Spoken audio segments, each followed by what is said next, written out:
Chapter 4086. As she spoke, she paused and looked at Du Fan, sizing him up. Seeing her gaze fall on him, Du Fan didn't know what she was thinking, but there was a hint of a teasing smile on her lips. Du Fan was startled and couldn't help but ask, "Master, why are you looking at me like that?" "Nothing, I just have a task for you." Fengjiu smiled and a smile flashed across her eyes. "What task?" "Please instruct me, Master." Du Fan said. "As for Yi Feifei, you will be in charge of guiding her in her cultivation. With her current strength, she can use some pills to assist her. Then, you can see which areas she is good at and give her some pointers." Hearing this, Du Fan frowned and said, "Master, Yi Feifei and I don't get along well. Why don't we let Qi Kong teach her? Or anyone else will do. Anyway, any one of my people is qualified to guide her." Fengjiu shook her head and smiled, "No, you have to go." Hui Lang couldn't help but grin when he heard this and looked at Du Fan as if he was watching a good show. Du Fan had no choice but to agree, yes. Seeing his master's expression, he knew what his master was thinking. Xianyuan Mose dismissed them. When only the two of them were left in the courtyard, he said, "Now that the ancient red lotus is in our hands and your name has spread here, most of the matters have been settled. Pick a time and use your spiritual energy to reclaim this land. Actually, I have a plan." Fengjiu looked at him and said. Xianyuan Mose looked at her and asked, "What plan?" "My strength hasn't recovered to its peak. Moreover, I have a pair of children to take care of and I don't have much energy left. Moreover, I'm already the ruler of the heavens and earth. I don't think it's important whether I reclaim this land or not." Hearing this, Xianyuan Mose frowned and said, "You don't want this land. If you reclaim it, it'll be good for you." "I know. It's just that they've been by my side for so long. I want to give them a chance." Fengjiu looked at him and smiled. "I want Qi Kong or Du Fan to be the master of this world." Xianyuan Mose was silent for a moment. After a while, he said, "With their strength, ability to deal with matters, and adaptability, they are indeed qualified to take charge of an area." Fengjiu nodded and said slowly, "Yes, it's not just the two of them. The 8 captains of the Phoenix Guard are not weak either. They have been by my side for many years and have experienced many things. They can already take charge and become overlords. Initially, I wanted you to be the master of heaven and earth here. But, since you have such a plan, that's fine too." Xianyuan Mose had no objections to her plan because he knew that everyone by her side was very loyal. Even if they became overlords, they would still be her subordinates. Since that was the case, there was nothing wrong with letting her subordinates take charge of this land. Xianyuan Mose paused and said, "When you go back, you have to increase your strength. Put aside all the matters at hand and focus on cultivation. Also, I will have people find the demon lord's hiding place. If we don't get rid of him, he will be a hidden danger." Chapter 4087. Xianyuan Mose's gaze landed on his daughter. Looking at her adorable and delicate little face, the corners of his lips curled up into a satisfied smile. "Our daughter has good taste. Her choice of toys is also extraordinary. Since she likes this bead, there's no need to keep it. Let her play with it." Hearing this, Fengjiu glared at him. "You can't spoil her like this. Are you going to let her play with everything? It doesn't matter. The seal on this bead hasn't been broken anyway." As Xianyuan Mose spoke, he looked at the little fellow and grinned. Only then did he say, "Here, you carry the son. I'll carry the daughter." As he spoke, he handed the son in his arms to Fengjiu, and then took the daughter from her arms. The next day, early in the morning, in the main courtyard. "Master, Yama Lord." Qi Kong entered and bowed to them. Seeing that everyone was here except for him, he couldn't help but feel slightly surprised. He looked at Fengjiu and Xianyuan Mose, wondering if they had any orders for him. Qi Kong, we've decided to let you take over this land and be the master of this land. What do you think? Feng Jiu spoke directly. Hearing this, Qi Kong was stunned. He looked at Feng Jiu and Xian Yuanmo's and said, Master, didn't you say you'd be the master? Feng Jiu smiled and said, You're not weak. You're already capable of taking charge. After discussing it with Mose, I feel that it's not a bad idea to let you take over, so I wanted to ask for your opinion. Seeing this, Qi Kong paused and thought for a moment. He didn't decline and said, If it's your decision, I'll follow it. Good. Let Du Fan and the others help you set up a spiritual array. After you take over this land, we can leave. Feng Jiu said with a smile. He looked at Du Fan and the others and said, You guys help him set up the array and boundary. Get this done as soon as possible. Yes. The few of them replied and looked at Qi Kong with smiles on their faces. In the following days, Feng Jiu focused on cultivation, hoping to increase his strength as soon as possible. Du Fan and the others helped Qi Kong set up the array and boundary. Half a month later, the heavenly thunder rumbled in the sky. The entire land sky was enveloped by a powerful spiritual energy. When the first bolt of lightning struck, the atmosphere in the air seemed to be different. In a city, an old man looked at the phenomenon in the sky and muttered, Looks like our continent finally has a ruler of the heavens and the earth. Ghost Dr. Feng Jiu. Or. A powerhouse has descended to rule the land. Good. This way, we're no longer without a master here. An old man from a sect stroked his beard and smiled. His eyes were filled with anticipation. Powerful spiritual energy filled the air. The spiritual energy gradually dispersed and weakened until it was almost non-existent. However, no matter how weak the aura was, the strands of spiritual energy could still be felt. Rumble. The heavenly thunder rumbled in the clouds. This lasted for an entire day and night. Only when a seven-colored rainbow covered most of the land in the morning did everyone watch the sky gradually return to normal. Chapter 4088. The common people looked at the huge seven-colored rainbow with smiles and joy on their faces. Some cultivators, on the other hand, had a complicated feeling in their hearts as they had an indescribable feeling. Their world finally had a lord of heaven and earth. In the residence of Feng Jiu and the others, Xian Yuanmo's glanced at the sky before retracting his gaze and continuing to play chess. On the side, the two children were minding their own business as they played. There was a bead between the two children. When one of them stretched out his chubby little hand to grab it, the other followed suit. Yaya. Little Yu crawled forward, and when she saw that the bead was taken by her older brother, she moved forward and bit it with her little mouth. Little Mukin tightly held the bead in his hand, but in the next moment, his drooling little mouth moved forward and bit his hand. The little fellow felt the pain and started to cry. His hand loosened and the bead rolled out of his hand. Wah! Yaya! Little Yu opened her mouth and cried out in surprise. She then crawled forward to pick up the bead and play with it. Xian Yuanmo's looked at the two children. When he saw that his precious daughter was bullying her older brother again, he couldn't help but shake his head and smile. He gently stroked her hair with one hand and softly said, You can't bully your older brother, understand? Ha ha ha. The little fellow opened his mouth and giggled. In any case, he didn't know what Xian Yuanmo's was talking about. He only held the bead and played with it.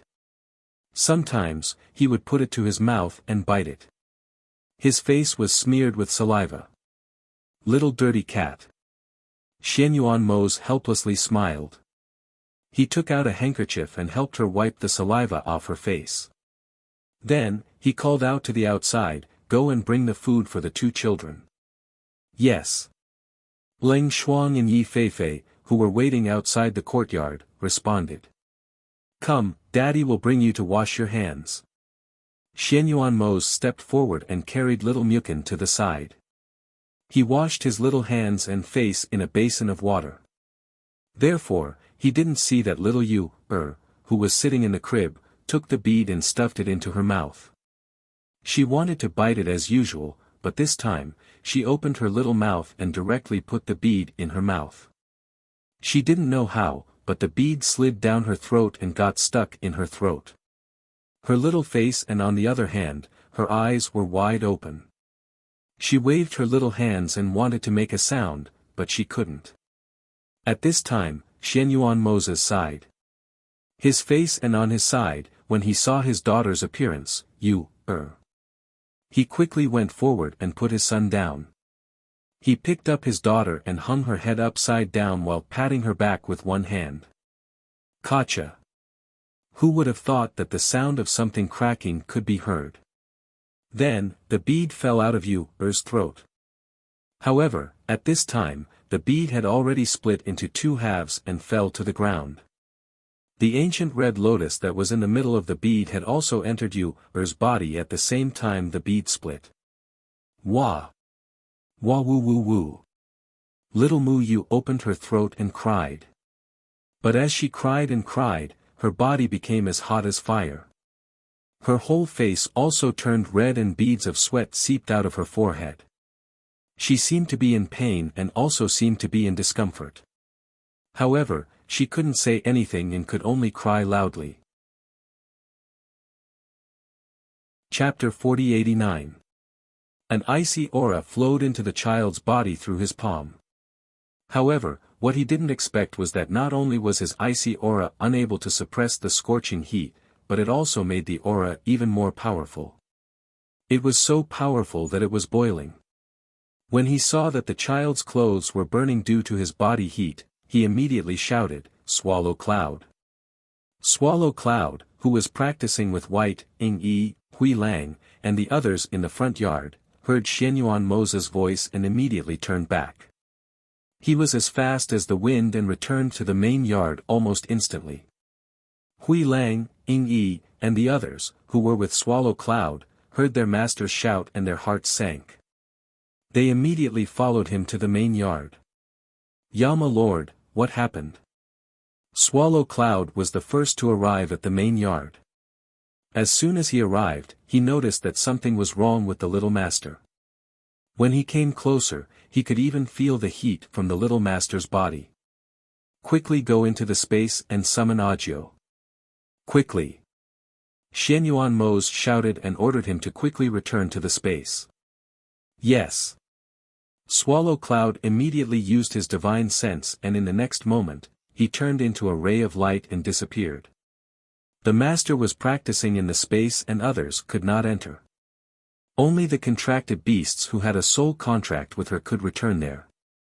After Swallow Cloud disappeared, Yi, Hui Lang, and the others quickly came to the main yard. When they saw the scene in the yard, their expressions changed and they could not help but exclaim, "Master, what's wrong? What's wrong?" In the kitchen, Leng Hua, Leng Shuang, Qin Xian, Yi Feifei, and the others also quickly came to the main yard when they heard Xianyuan Moses shout. Therefore, when they saw the scene in the yard, Leng Hua quickly went forward and carried little Mu Chen in his arms so that he would not be scalded by the heat. Then he asked, "Yama Lord, what's wrong?" In the space, Fengjiu felt the moment Swallow Cloud entered the space. She opened her eyes and looked at Swallow Cloud, asking, "What's wrong?" "Master, something happened to little master." When Fengjiu heard this, he stood up abruptly and dashed out without even asking what had happened. When she rushed out of the room with a flash of light, she felt the ancient aura in the air and saw her daughter's little face flushed red from the heat. She quickly went forward and carried the child. How could this be? The aura of the ancient red lotus? What did she just do? Fengjiu asked as he channeled green lotus qi into her body in an attempt to suppress the power of the red lotus flame. Wah! Wah wah wah! The little fellow opened his throat and cried loudly. His cries were extremely loud and clear, but in Xianyuan Moses' ears, it was like a knife stabbing into his heart. I wasn't paying attention for a moment and she stuffed the bead into her mouth. The bead was stuck in her throat. I gathered my chi in my palm and patted it. I don't know what happened, but the bead fell out and broke into two halves. But the ancient red lotus disappeared without a trace, and then you became like this. I'm guessing, did she eat the ancient red lotus? Hearing this, not only was Fengjiu stunned, even Hui Lang and the others did not expect this. Chapter 4090. However, at this time, Yu had already fainted. Her small face was still filled with tears, and her body was still very hot. Seeing that the heat on her body was gradually dissipating, Fengjiu tried to retract her hand. However, just as she retracted her hand, she felt that the aura that was suppressing her rose again. Her body that was gradually recovering gradually returned to its previous state. She was so scared that her hand didn't dare to leave her body. She could only continuously transmit the aura of green lotus to her. She ate the ancient red lotus.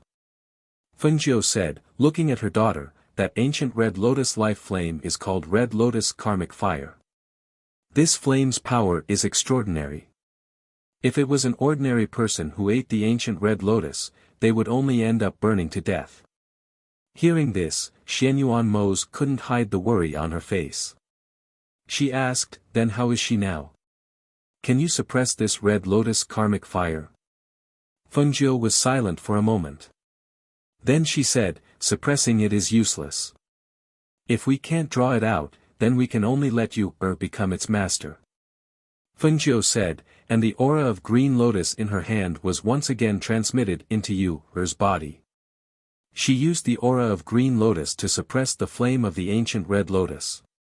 However, after using the aura of green lotus for a long time, her forehead was oozing with sweat, and her complexion had also become somewhat pale.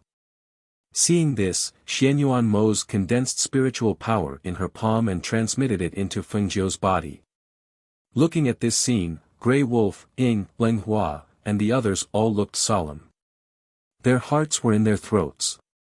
They were afraid that something bad would happen to their little master. At this time, they were also endlessly blaming themselves. They should have left someone here to take care of you, If someone had stayed here, perhaps this kind of thing wouldn't have happened. Fengjiu tried to draw out the ancient red lotus. However, she didn't expect that the ancient red lotus was actually unwilling to come out. No matter if she used the aura of green lotus to lure it out or other things, she couldn't draw it out. We can't lure him out, Fengjiu said as he looked at Xianyuan Mose. Hearing this, Xianyuan Mose lowered his voice and thought, the child's spiritual energy is abundant and pure. Now that it has entered, it will be troublesome to make it come out. However, if we are unable to draw it out, then we will think of a way to make you become the master of the ancient red lotus. Fengjiu was a little hesitant. The child is so young. I'm afraid that she won't be able to control herself and won't know how to control herself. If we can't lure it out, then this is the only way, Xianyuan Mose said in a low voice. Seeing this, Fengjiu did not say anything more. Instead, the two of them worked together to help their daughter fuse with the ancient red lotus and become one with it. When the heat on Yu's body receded, the spiritual energy in her body also gradually recovered. The karmic fire of the red lotus in her body was forced into a corner and could only choose to fuse with the ancient red lotus. And so, when a red flame sprang out from between Yu's eyebrows with a whoosh, it turned into a flame-shaped red birthmark and landed on top of the cinnabar mole between her eyebrows. Xianyuan Mose and Fengjiu looked at each other and sighed in relief at the same time. Fengjiu retracted the aura he released and gently exhaled. He raised his hand to wipe away the sweat on his forehead. Looking at his daughter who hadn't woken up yet, he couldn't help but shake his head and smile bitterly.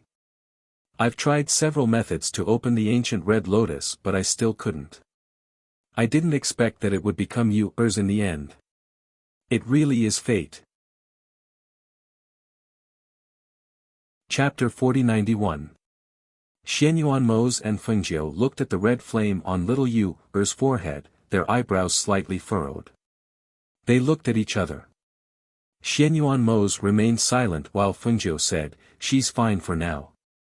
However, she's still young and can't control the power of the ancient red lotus." She paused and looked at Xianyuan Mose, "Help her seal this power first. Wait until she's a little older and then help her undo the seal." Seeing this, Xianyuan Mose nodded, "Okay." He stepped forward, raised his hand and bit his middle finger.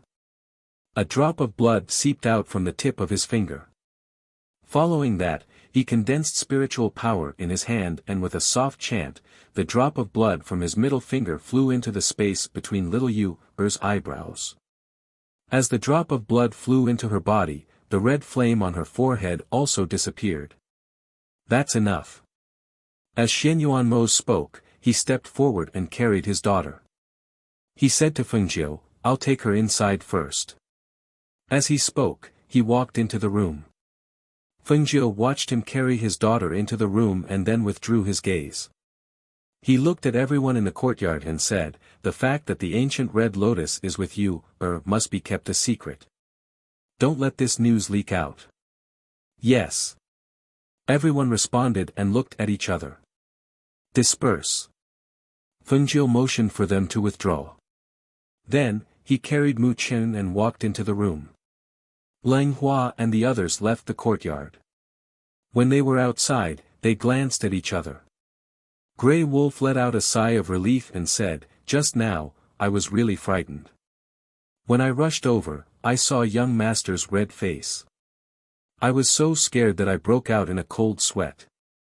Fortunately, it was just a false alarm," Lang Hua said and looked at Ying Yi. "You should return to the courtyard. No matter what happens in the future, the courtyard can't be without someone." "Okay." Ying Yi nodded and went back to hide in the dark to keep watch. "Bring the things from the kitchen over," Leng Shuang said to Yi Feifei. "All right."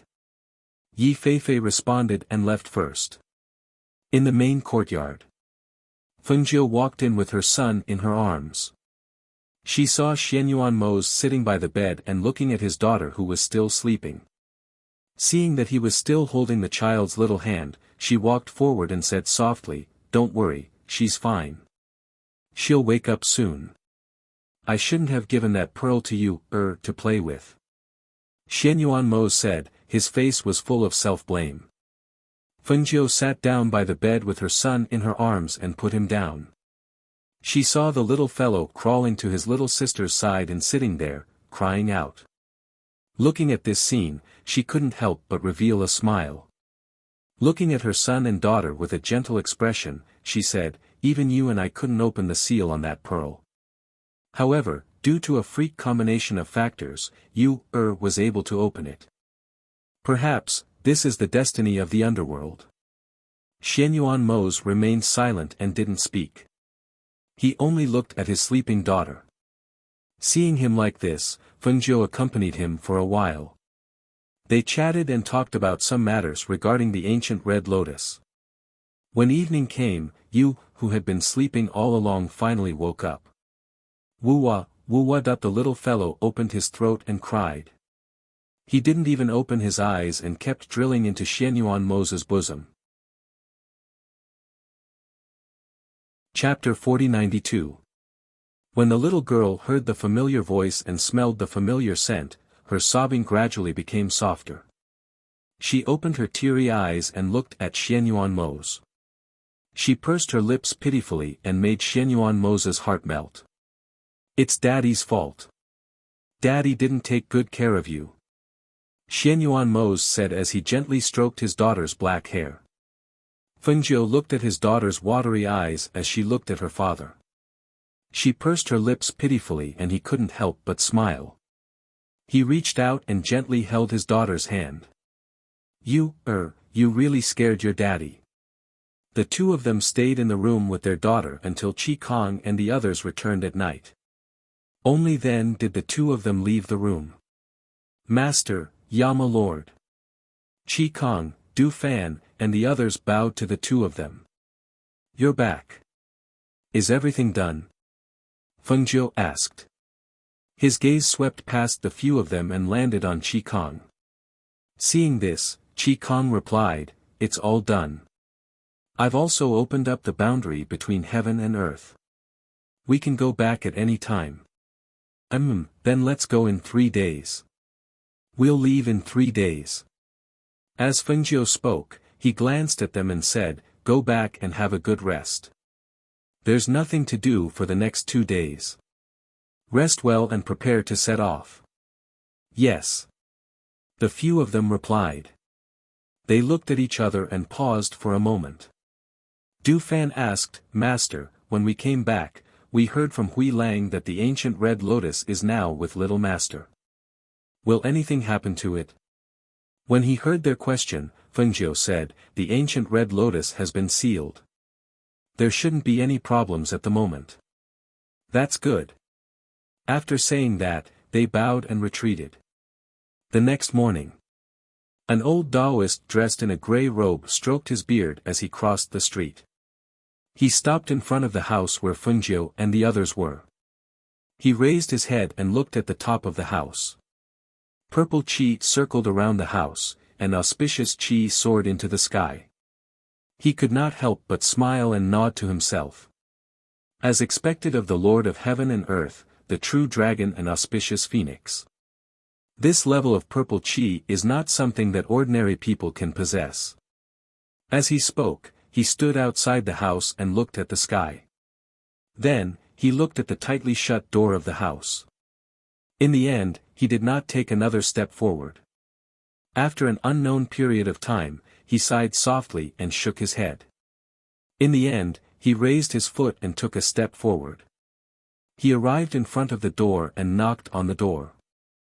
The door creaked open, and Leng Hua, dressed in a crescent moon robe, stood at the door. When he saw the old Taoist in front of the door, a hint of surprise flashed through his gentle eyes.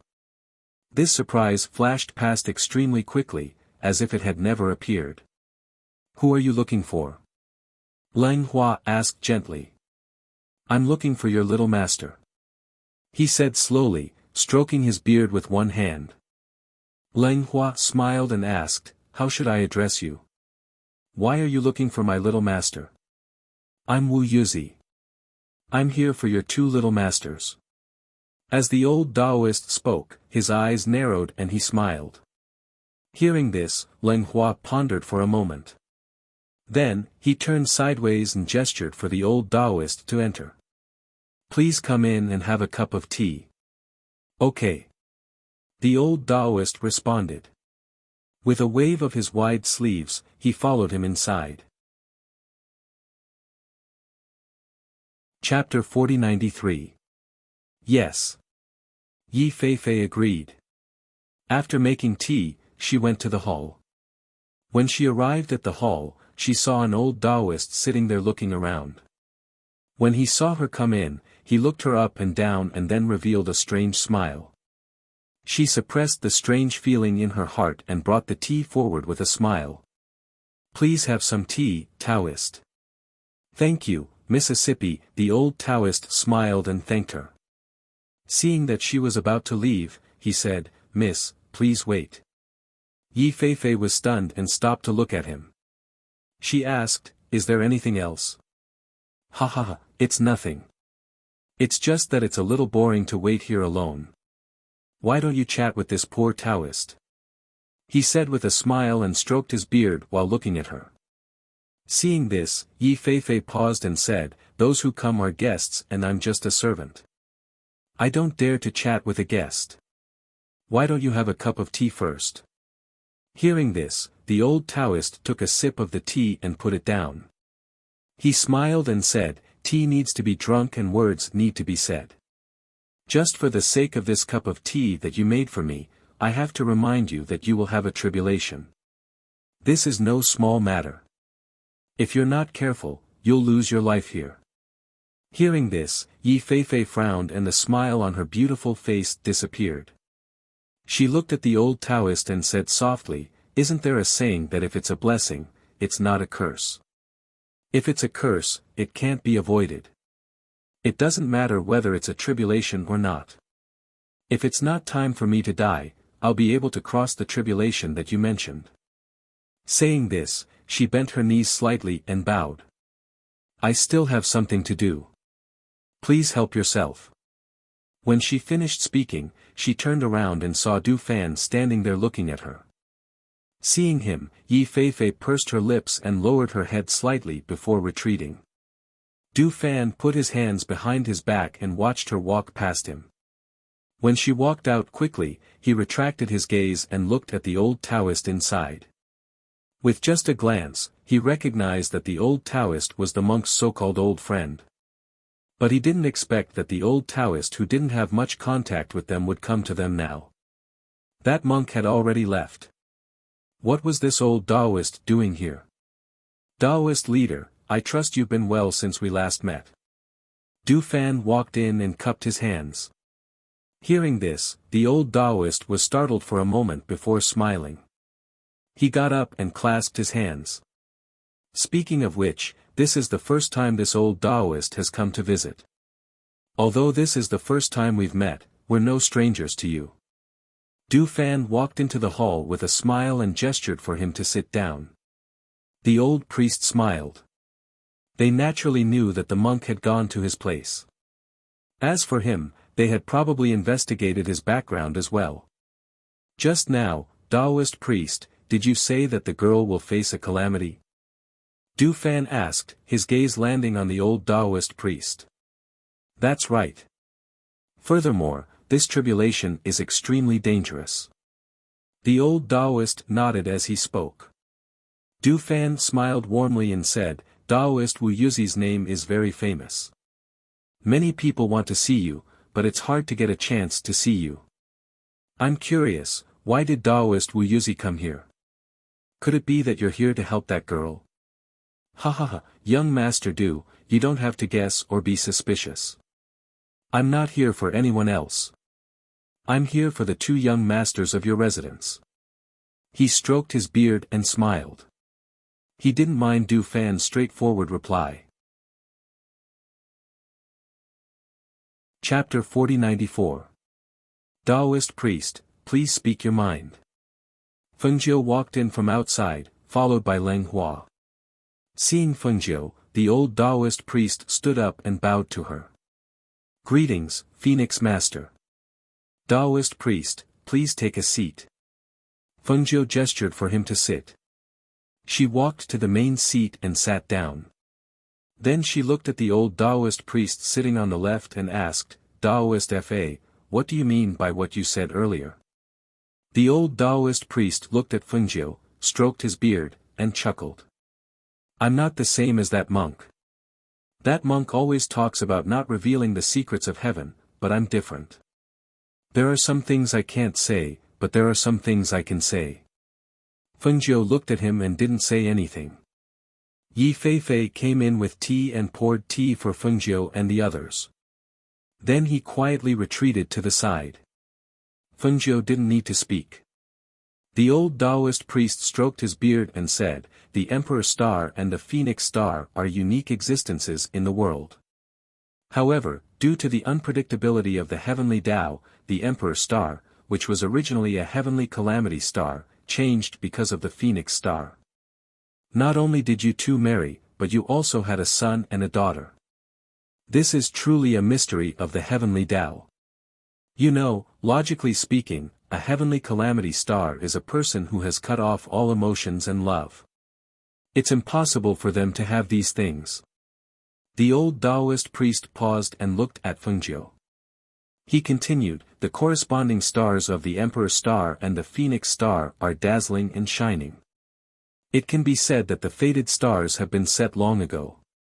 However, your children's fated stars are hard to find and their fates are unpredictable. It's hard to say if they can survive.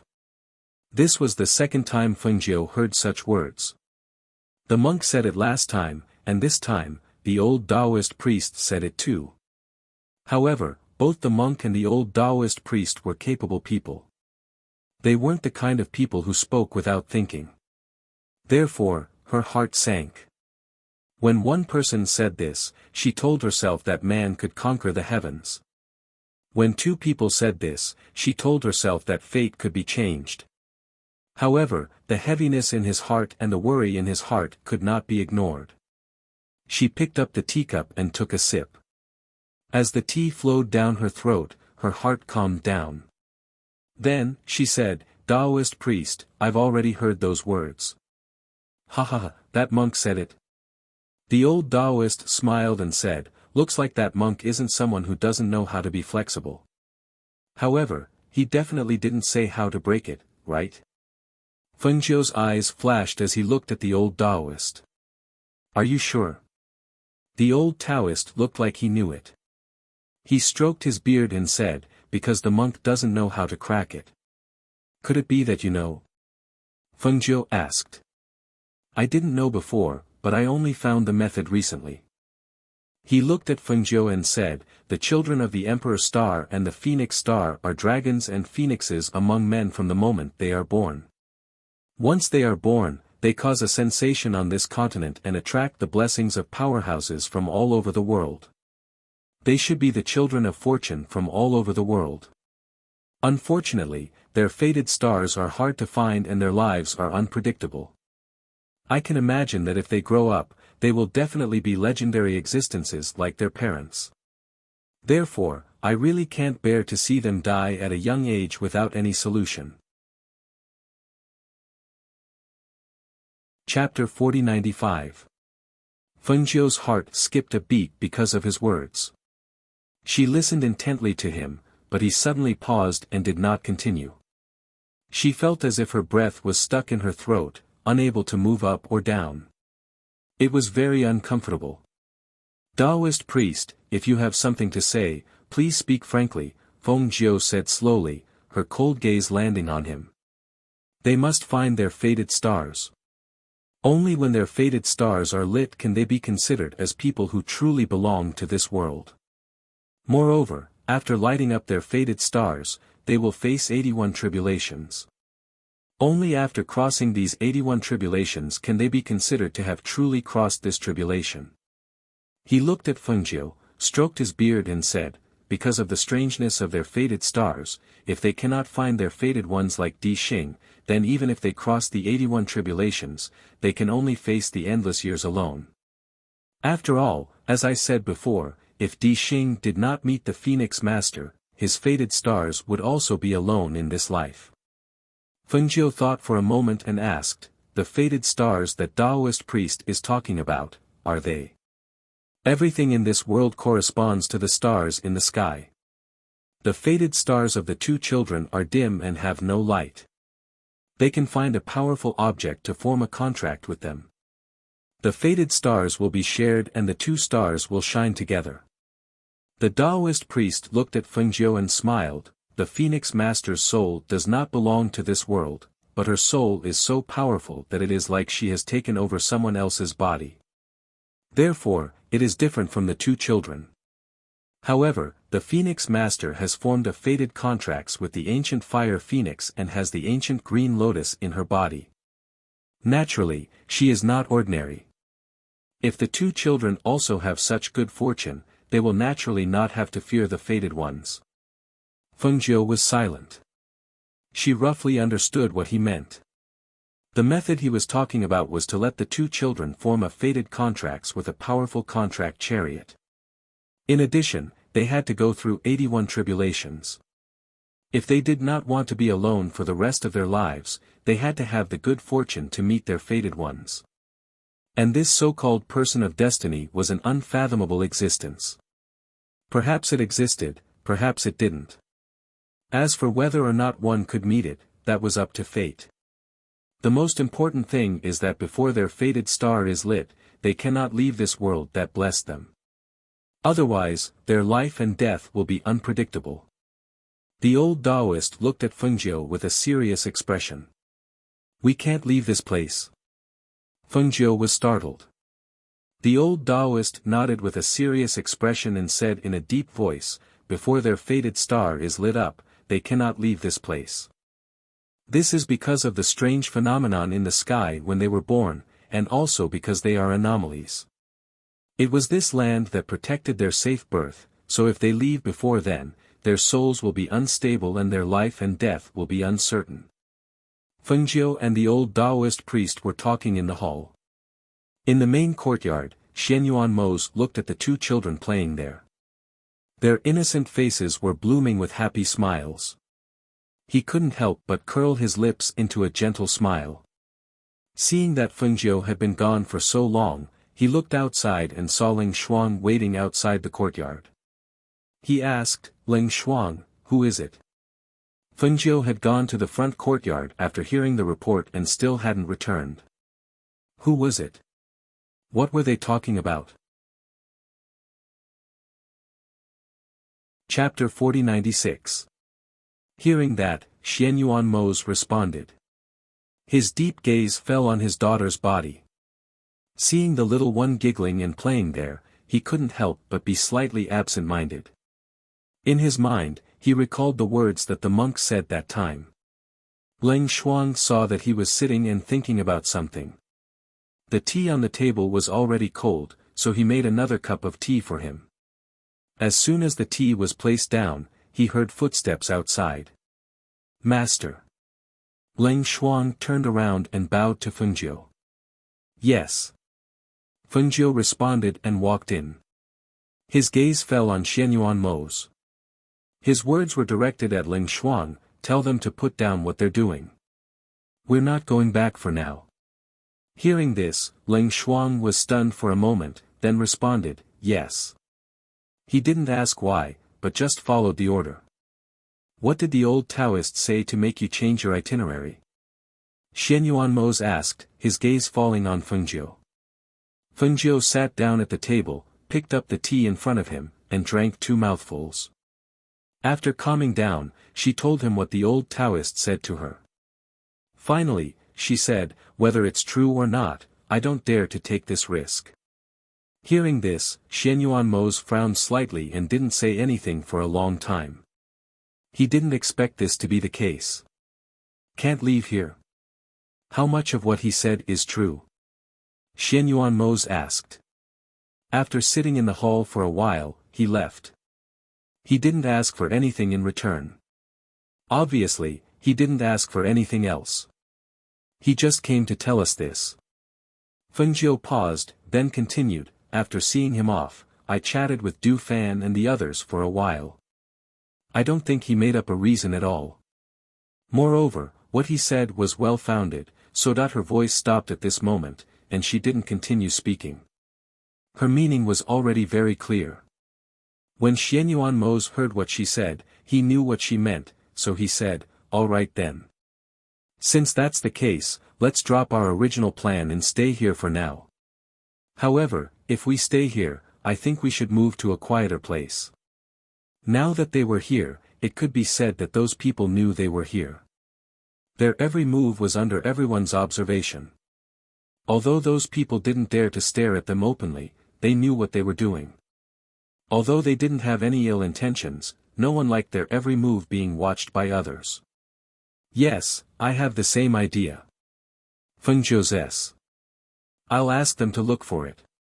Let's find a place to stay. As far as I know, ancient mythical beasts are rare and some have already been contracted. If we want to find an ancient mythical beast for our 2 children, I'm afraid it won't be that easy." Xianyuan Mose's brows furrowed at the mention of this. Feng Nine smiled and looked at the 2 children in the crib with curved eyes. She smiled and said, "I know that mythical beasts of antiquity times are not easy to find. Moreover, mythical beasts of antiquity times without masters are even more difficult to find. Furthermore, not all mythical beasts of antiquity times are suitable for 2 children. Mythical beasts of antiquity times that are too ferocious and too violent in nature are not suitable." Chapter 4097. She had read the Book of 10,000 Beasts and knew that there were more than just a few ancient mythical beasts in this world. If she wanted to choose a contract beast for her children, she had to search carefully and find the most suitable one for them. As for her and Moses' current contract beasts, the Azure Dragon and the Fire Phoenix, although they were ancient mythical beasts and were extremely powerful, they were still their contract beasts. If she released them and asked them to form another contract, it would not be as good as helping them find a new contract beast. Every life contract beast accompanied their master as they grew. They grew stronger step by step through hardships. The relationship between them was not just a simple contract, but a family relationship. It was an indispensable part. It seems that the ancient red lotus being sealed in our daughter's body was also arranged by fate. Xianyuan Mose said as he looked at his daughter, who was giggling at the side. Fengjiu's gaze followed his gaze and landed on the two children. He smiled and said, "We will cross that bridge when we come to it. There will definitely be a solution to our current worries in the future. Man proposes, but God disposes." Who would have known that she would enter this world and experience so many things after coming here? Therefore, there were many things that did not need to be too worried. Everything was arranged by fate. Because of the arrival of the old Taoist priest and because of his words, Fengjiu and Xianyuan Mose's original plan to leave this place in 2 days changed their itinerary. They planned to stay in this world for the time being, but they had to change their residence. Therefore, Qi Kong and Du Fan were responsible for finding a place. After a few days, they quietly left the city with their people and came to a villa located halfway up Mount Qingyun. At the foot of the mountain, Du Fan looked up and pointed at the faintly visible villa. He smiled at Fengjiu and Xianyuan Mose and said, "Master, Yama Lord, look, this is the villa. The surrounding area belongs to the villa. The villa is halfway up the mountain and you can see the scenery in the distance. The air is very good and it is very quiet." Xianyuan Mose and Fengjiu followed his gaze and looked up. They saw that above the verdant trees, there was a villa, surrounded by green mountains and trees. The surrounding scenery was very quiet. Xianyuan Mose asked, "How did you find this place? What kind of people used to live in this place? Did you find out everything?"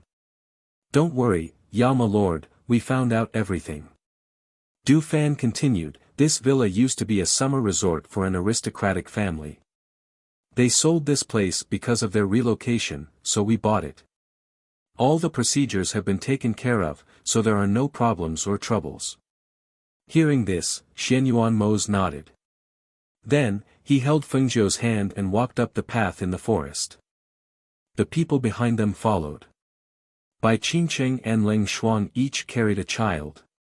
They did not directly fly up on their swords. Instead, they enjoyed this rare moment of peace and quiet. They felt the elegance of the forest path and the fresh smell of the vegetation. The group walked slowly. The trees on both sides of the path blocked the sunlight for them, making the path in the forest cool and refreshing. The two children cried out and stretched out their hands from time to time, wanting to pull the leaves. Their delicate and cute faces were full of pleasing smiles, making people who saw them smile along with them. Chapter 4098. That's a good idea, but who has the time to take care of it? Du Fan glanced at her. He was still fanning himself with the fan in one hand as he followed Fengjiu and the others unhurriedly. Yi Feifei glanced at him but did not say anything. Grey Wolf grinned and said, "Why don't we plant peach trees and plum trees instead? When the flowers bloom, it'll be a beautiful sight." Hee. Moreover, the peach wine and plum wine are delicious. Especially the wine brewed by Madam, it's mellow and fragrant. Master knows how to make wine. Yi Feifei's eyes lit up and looked at Hui Lang.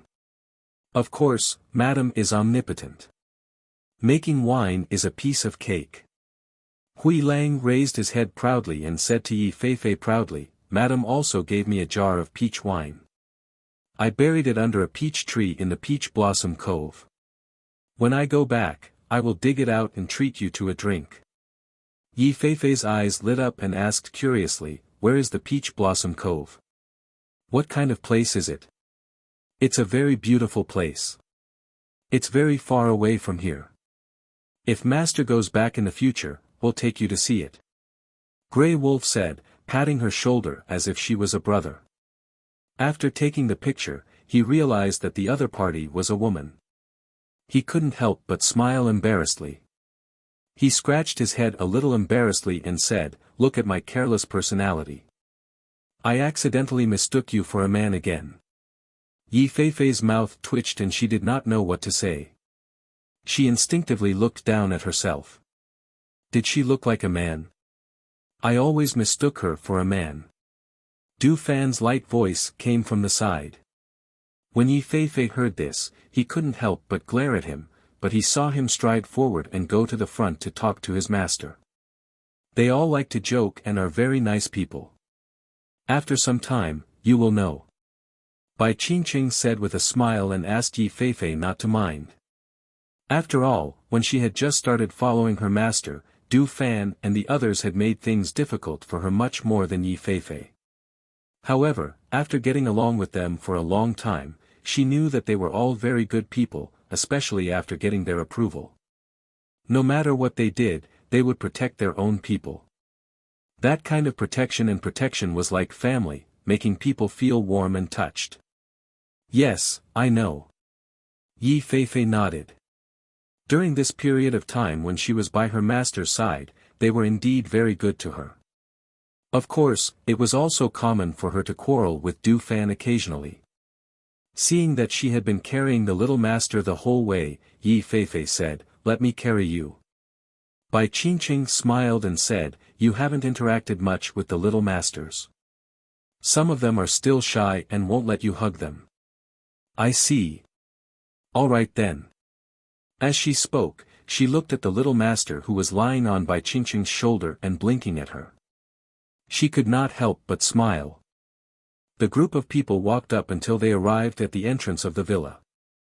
Looking at the imposing entrance, everyone looked at each other and smiled. This place was even better than they had imagined. Du Fan and Qi Kong went forward to unlock the door and pushed it open. The two of them stepped back and said to Xianyuan Mose and Fengjiu, "Yao my lord, master, please." Chapter 4099. Xianyuan Mose and Fengjiu looked at each other and smiled in satisfaction when they saw the decorations and the tranquil manner. It was indeed a nice place. They walked in, but they didn't familiarize themselves with the manor's environment. Instead, they accompanied Xianyuan Mose and Fengjiu to the main courtyard to rest. After that, the others went to familiarize themselves with the manor's environment. Fengjiu and Xianyuan Mose were resting in the main courtyard. Yi Feifei brought them tea and some pastries from the telepathic space before he left. Speaking of which, I haven't seen Grandpa and the others for a long time. Fengjiu looked at Xianyuan Mose and said, "I haven't seen them since the children were born. I really miss them. Since we can't bring the children back, why don't we bring them back? Why don't we let them come over?" Xianyuan Mose said as his gaze fell upon her. Fengjiu shook his head and said, "No, it's too far away. It's not good to let them travel all the way. We'll bring the children back when we have the chance. However, we have to find a time to tell them the reason so that they won't worry." "That's easy," Xianyuan Mose said, "we'll tell them through our communication jade." "Okay." Fengjiu nodded and took a sip of tea. Then, he got up and lay down on the soft couch. When he lay down comfortably, he couldn't help but relax. Well, this kind of life is actually quite good. If we can kill the Devil Master, the Black Lotus of the world will be purified, and the two children can grow up safely. That's really good. After saying that, she shook her head and smiled. People are always greedy. When they get something, they want something else. Xianyuan Mose looked at her. Seeing her half-squinting eyes and smiling face, he said, "It's only a matter of time. It'll be solved eventually. I'll ask them to find out if there's any information about ancient mythical beasts on this continent. I want to catch two for the two children," Fengjiu said as he lay on the soft couch and looked at the sky. The sky was so big. What kind of place would have the ancient mythical beasts she wanted to find? In particular, the ancient mythical beasts, which were cruel and bloodthirsty, were not suitable. That was a bit tricky. Hearing that, Xianyuan Mose smiled and took out a map. He got up and walked to Fengjiu's side and said, "Look at this map." He opened the map, and it showed the various places on it. This continent isn't small. Other than the forest we passed through when we first came here, there are 3 other large forests scattered in other places. In this place called the Cyan Demon Forest, it said that someone once saw an ancient 9-tailed fox. Hearing that, Fengjiu was slightly surprised.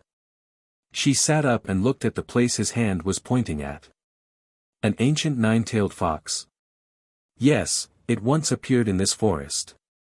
However, it's hard to say whether it's still in this forest now. Xianyuan Mose passed the map to her. Fengjiu automatically searched for information about the ancient 9-tailed fox in her mind. She remembered that in the Book of 10,000 Beasts, the 9-tailed fox was a noble among the fox. It was extremely rare and powerful. Compared to the other ancient mythical beasts, if this ancient 9-tailed fox became her daughter's contracted beast, it would be worth it. Chapter 4100. Xianyuan Mose took back the map in her hands and said, "I'm telling you this not because I want you to go take a look at the forest, but because I want to take a look." Seeing that she was about to speak, he reached out to stop her and said, "You haven't regained your peak strength yet, and you're not as good as before. It's better for you to stay at home and cultivate properly. Moreover, you can spend more time with the 2 children." Fengjiu smiled and said, "It's precisely because my strength has fallen that I should go out. If I just cultivate here, I won't be able to advance quickly. Moreover, you should know that compared to cultivating in seclusion, it's faster to gain experience outside, isn't that right? Moreover, perhaps I'll encounter an unexpected opportunity when I go out, right?" Xianyuan Mose frowned slightly and pursed his lips, but he didn't say a word. He had told her about the ancient 9-tailed fox not because he wanted her to search for it, but because he wanted to let him search for it. She could cultivate properly at home and spend more time with the children. However, it seemed like she wanted to go out. Seeing that he was silent, Fengjiu smiled and held his hand. "Are you worried that I won't be able to handle it when I go out? Or are you reluctant for me to go out again?" Xianyuan Mose glanced at her and said, "Both." Fengjiu smiled and said, "It would be the same if you went out." As she spoke, she sighed softly and said, "It's a pity that the 2 children are still young. If they were older, we could bring them out to train and broaden their horizons. However, they're still so young now, and the outside world isn't suitable for them. So we're just going to let them stay here." Xianyuan Mose raised his eyebrows and looked at her. "Why don't you come with me and let them take care of the children?" Fengjiu said with a smile. "No." Xianyuan Mose didn't even think about it before rejecting. How could he be at ease without the children by his side? Even though Qi Kong and the others were already very powerful, he still couldn't be at ease with them taking care of the 2 children. Perhaps it was because of the psychology of parents, they always felt that they could only be at ease with their children under their watch. It's not suitable to bring them along, and it's also not suitable for you to go with me and leave them at home. What should we do then? Fengjiu asked with a distressed look. Xianyuan Mose was silent, and he was also at a loss about this problem. Although he was confident in her abilities and adaptability, he didn't know when she would be able to find them and come back. He couldn't let her. He had no choice but to reconsider. "You're willing to not see the 2 children for a year and a half?" Xianyuan Mose asked, his deep gaze landing on her. "I can't bear to. But isn't there no other choice? That's why, to let them do it, and Fengfongs, and Feng Fengjiu. And the others, and to Fengjiu, to let me to help. Ftu Fengji they. This matter concerned her children. Even if it was extremely difficult, she would try her best to get it done. Seeing this, Xianyuan Mose was silent. What she was worried about was what he was worried about as well. Chapter 4101. Fengjiu said softly. He slowly lowered his eyes and said, "I don't know when the 2 children will have problems, and I don't know when a disaster will happen to them. We can only watch helplessly. So, I want to put an end to everything before it happens. Xianyuan Mose heard this and sighed silently in his heart. He reached out and held her hand. He said in a low voice, "Things are not as bad as you think, so don't worry too much. Nothing has happened yet.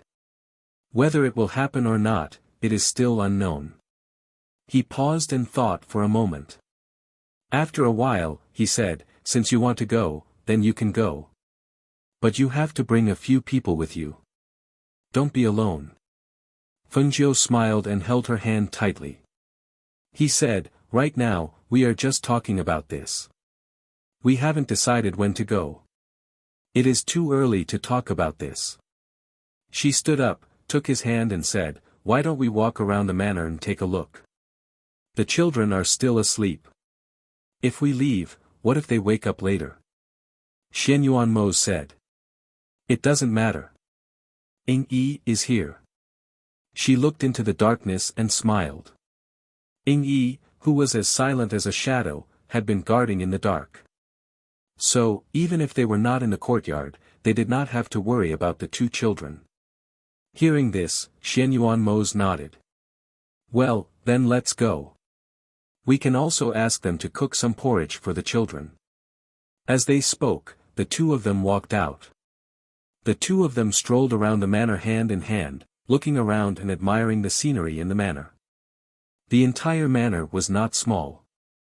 Now that there were only the few of them, it seemed a little too cold and cheerless. Moreover, it would take a lot of effort to clean it up. We can buy some servants back. The manor is not small. If we let Qin Xian and the others clean it up, it will be too busy. Fengjiu said and pulled him up. The two of them sat on the roof of the manor and looked at the scenery in the distance. "When we go back, we will ask Du Fan or Leng Hua to go to the slave market and pick some back," Xianyuan Mose said. He looked at the scenery in the distance and gradually relaxed. The two of them sat there leaning against each other, looking at the scenery and talking. Occasionally, they would talk about funny things and smile. Du Fan, Leng Hua and the others in the manor saw the two of them sitting in a corner of the manor and smiled.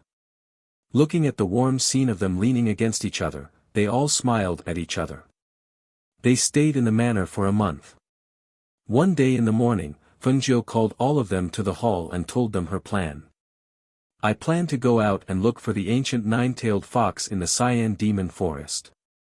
This time, I plan to take Feifei and Leng Hua with me. The others will stay here." As soon as Fengjiu finished speaking, everyone in the hall was slightly surprised and couldn't help but look at her. "Master, Yi Feifei has only been with you for a short time. Moreover, she is the weakest among us. If you take her with you, not only will she not be able to help you, but she will also be a burden to you. Master, I don't recommend you take her with you," Du Fan said and directly analyzed the pros and cons. Chapter 4102. Just as Du Fan had said, she was the weakest among them. As a native of this mainland, she naturally knew about the Cyan Demon Forest.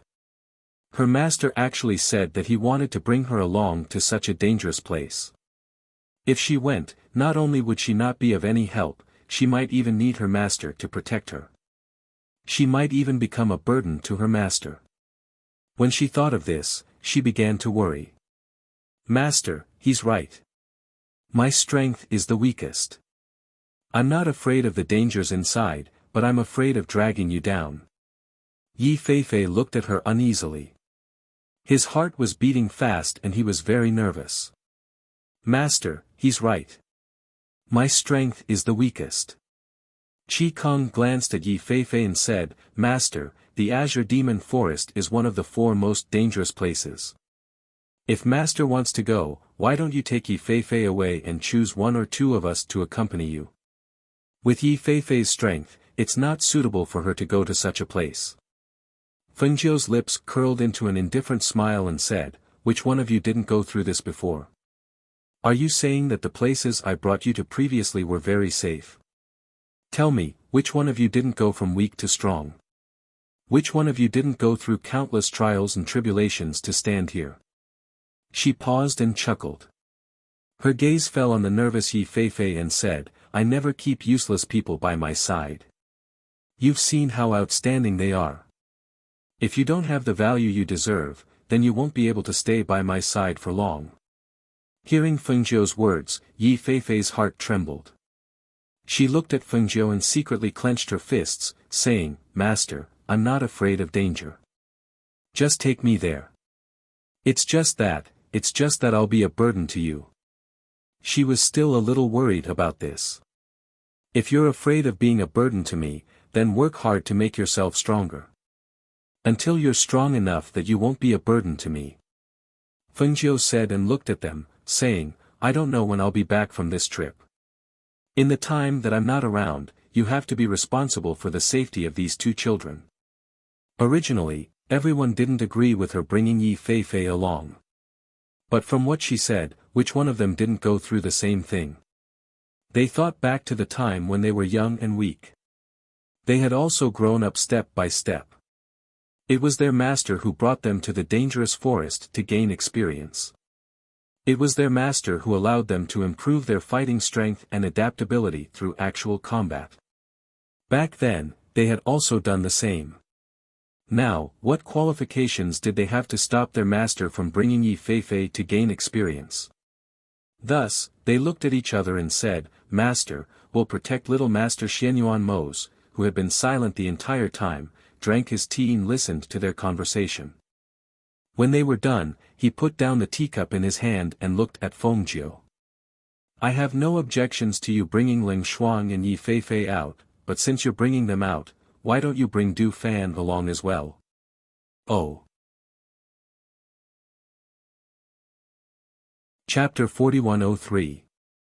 As soon as he finished speaking, Du Fan stepped forward and said, Master, please bring me along. We can take care of each other on the way. Seeing this, Fengjiu glanced at Xianyuan Mose and smiled helplessly, all right. Then let Du Fan come along. The rest of you can stay. Actually, she felt that it was fine even if Du Fan didn't come along. They could solve any problems. However, letting Du Fan go with them would make Mose and the others feel more at ease. So, let her come along. I've set up a transportation array in the manor. You can use it when you come back, Xianyuan Mose said. He stood up and glanced at Fengjiu, saying, let them get ready. Since we're away from home, we've brought everything we need with us. Yama Lord, don't worry. We'll get everything ready, Du Fan said with a smile. Then go and get ready. We'll set off tomorrow.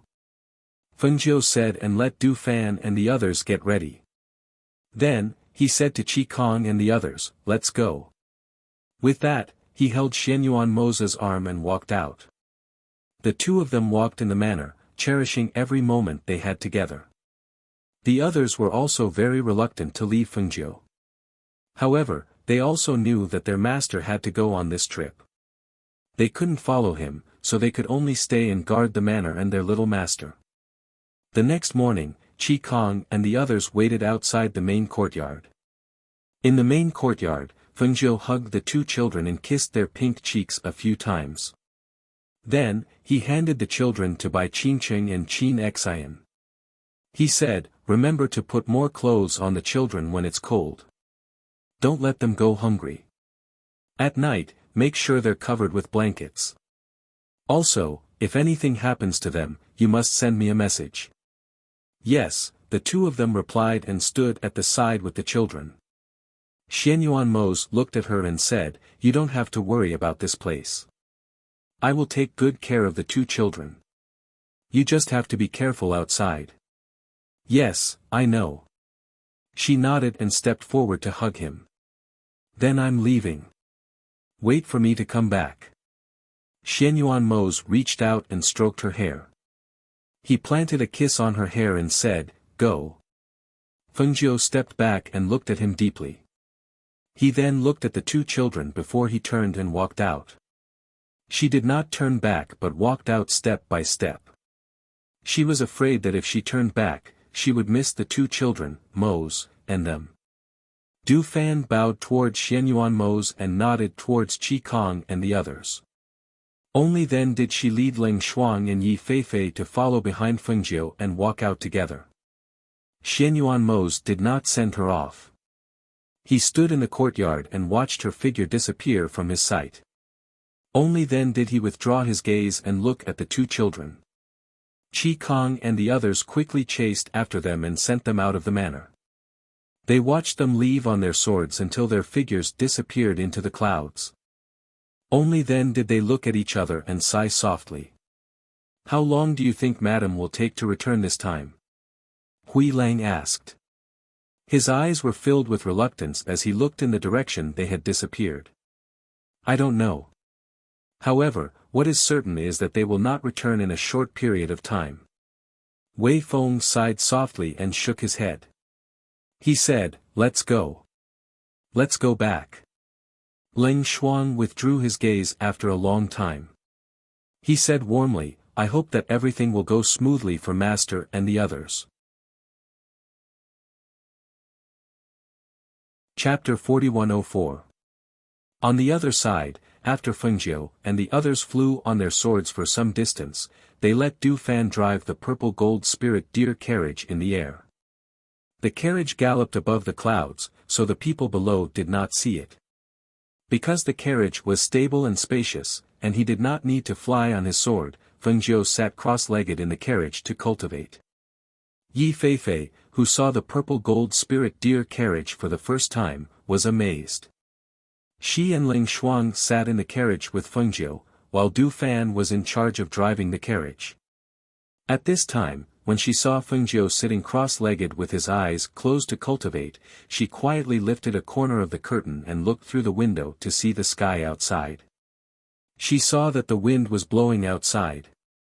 Because the spirit deer carriage was very fast, the scenery outside flashed in front of her eyes. Looking at the endless blue sky and the flower-like white clouds, she could not help but smile in surprise. It was the first time she sat in such a spirit deer carriage. It was stable and comfortable, and the speed was very fast. The purple gold spirit deer carriage flew high above the clouds, so the people below could not see them.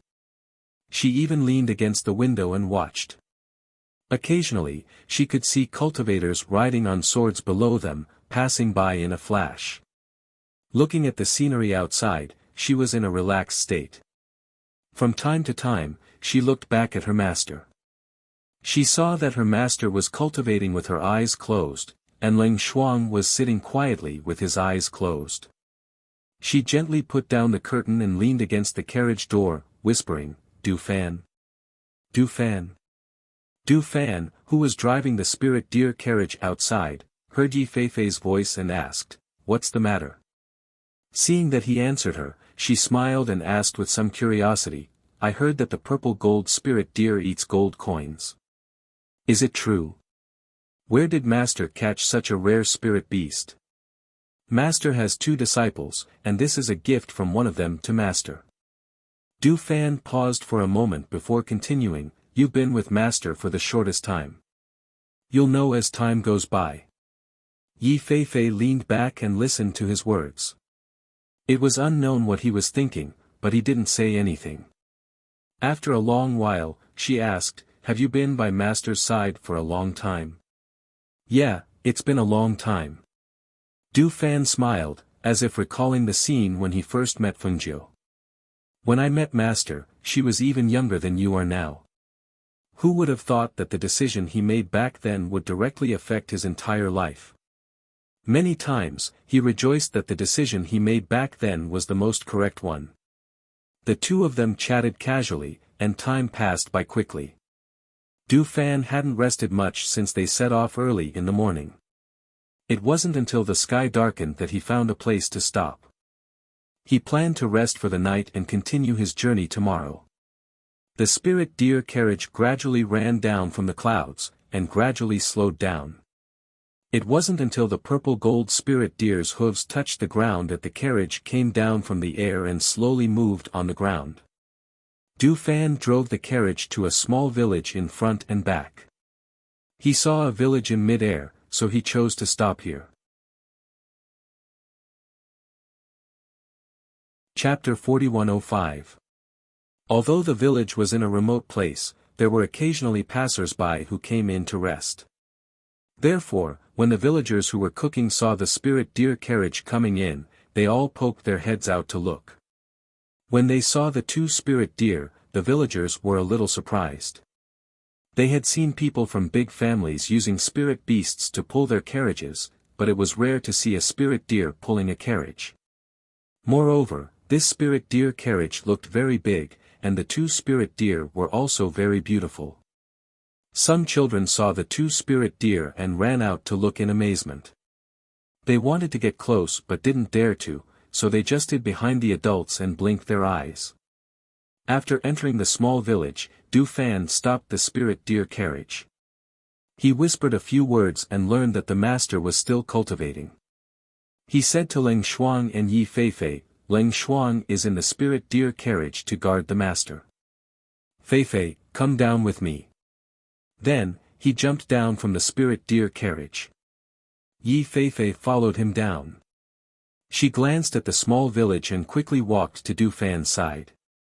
Seeing that he came to the door of a house and asked, she also stopped. Seeing that the surrounding children were watching, she took out some candies from her space. "Come, for you." She took out a handful of candies and spread them out in the palm of her hand. She smiled at the children.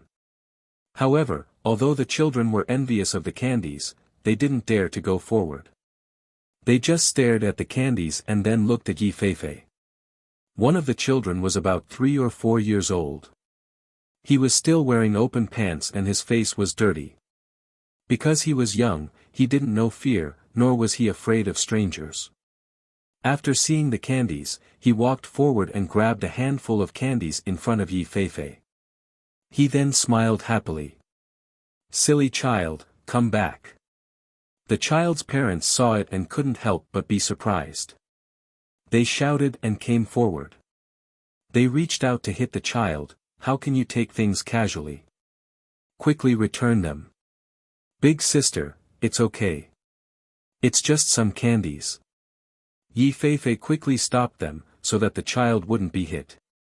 "Candy, mother, candy is sweet." The child didn't know when he ate a candy. The sweet taste made the child reveal a pure smile. He also handed the candy in his hand to his mother, indicating that his mother also ate one. The woman's face was slightly red. She was a little restrained and embarrassed. She looked at Yi Feifei and thanked, "Thank you, miss. It's okay." Yi Feifei smiled. Seeing Du Fan come back, she looked at him and asked, "How is it? Tonight, we will rest here for a night, tomorrow." Du Fan said. "It's just that they don't dare to come and get it." Yi Feifei said angrily and ignored him. Instead, he distributed the candies to the children.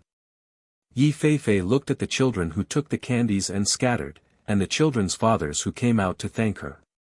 Yi Feifei smiled widely. "Master is still cultivating. Wait for the owner of the house to prepare dinner, then call for master. As for now, don't disturb her," Du Fan said. After giving her instructions, he walked towards the carriage. Chapter 4106. She entered the house that Du Fan had asked about and saw a middle-aged couple inside. At this moment, the two of them were busy preparing food in the back.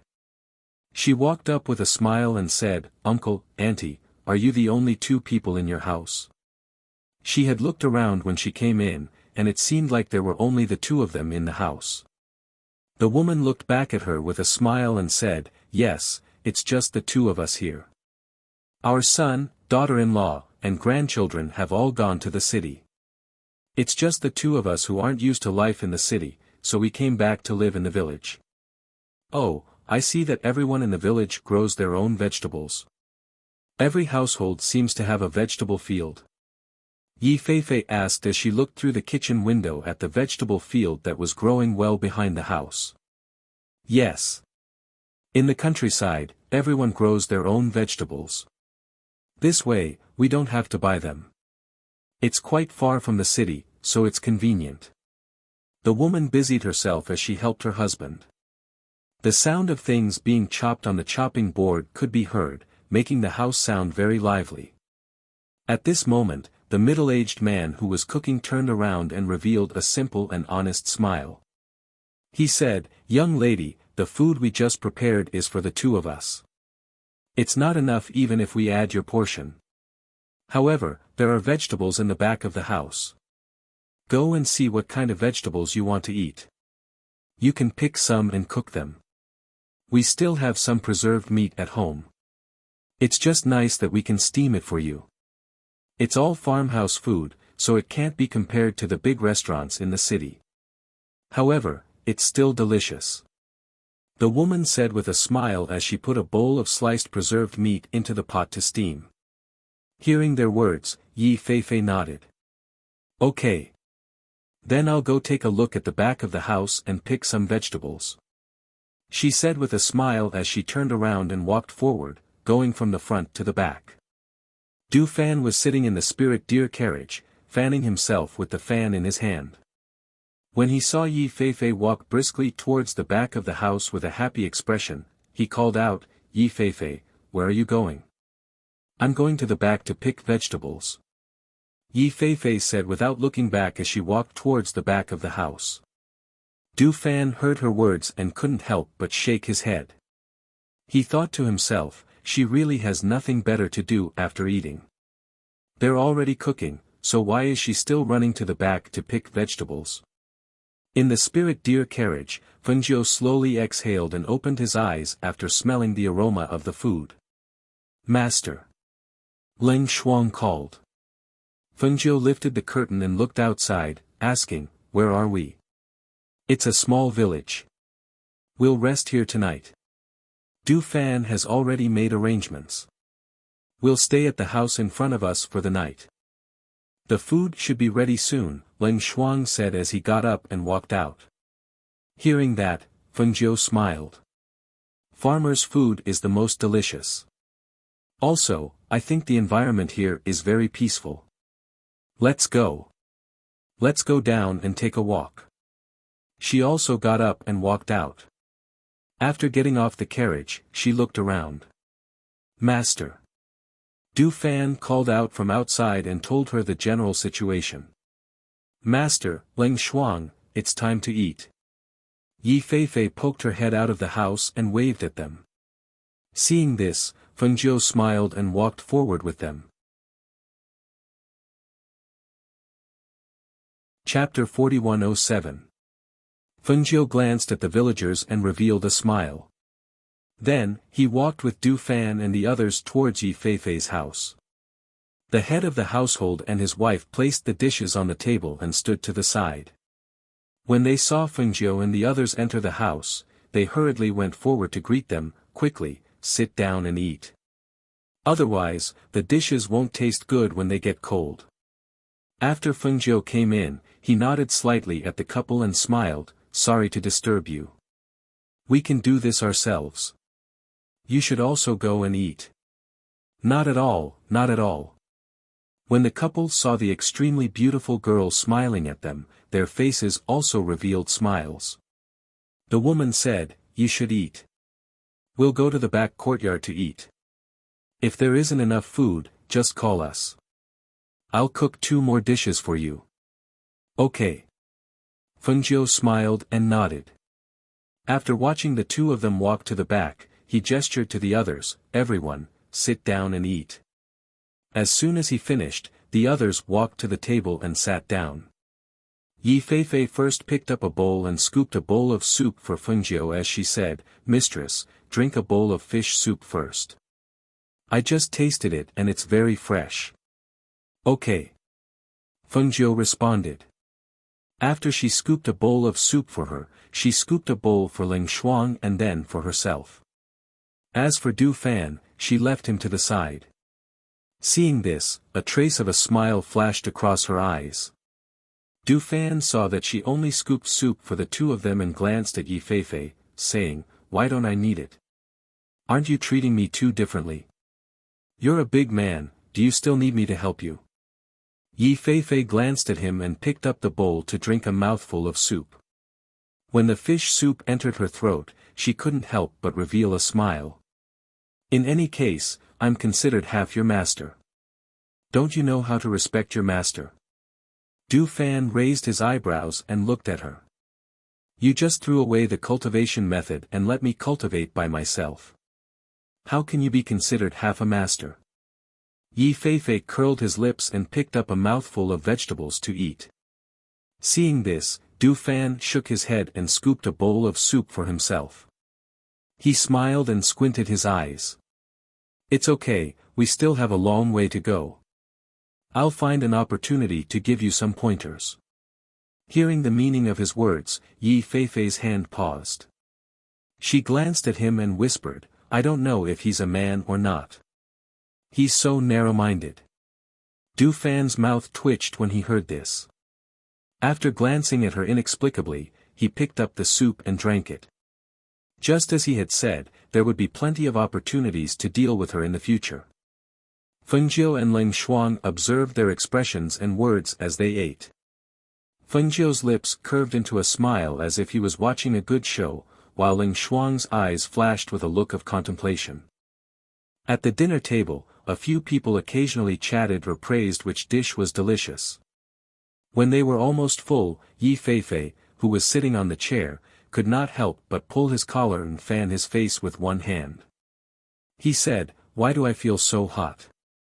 As she said this, she looked at Du Fan and said, "Lend me your fan to fan myself. It's so hot." Hearing this, Fengjiu and the other two looked at her and saw that her forehead was covered in sweat and her face was slightly red. She looked very hot, which surprised the three of them. Chapter 4108.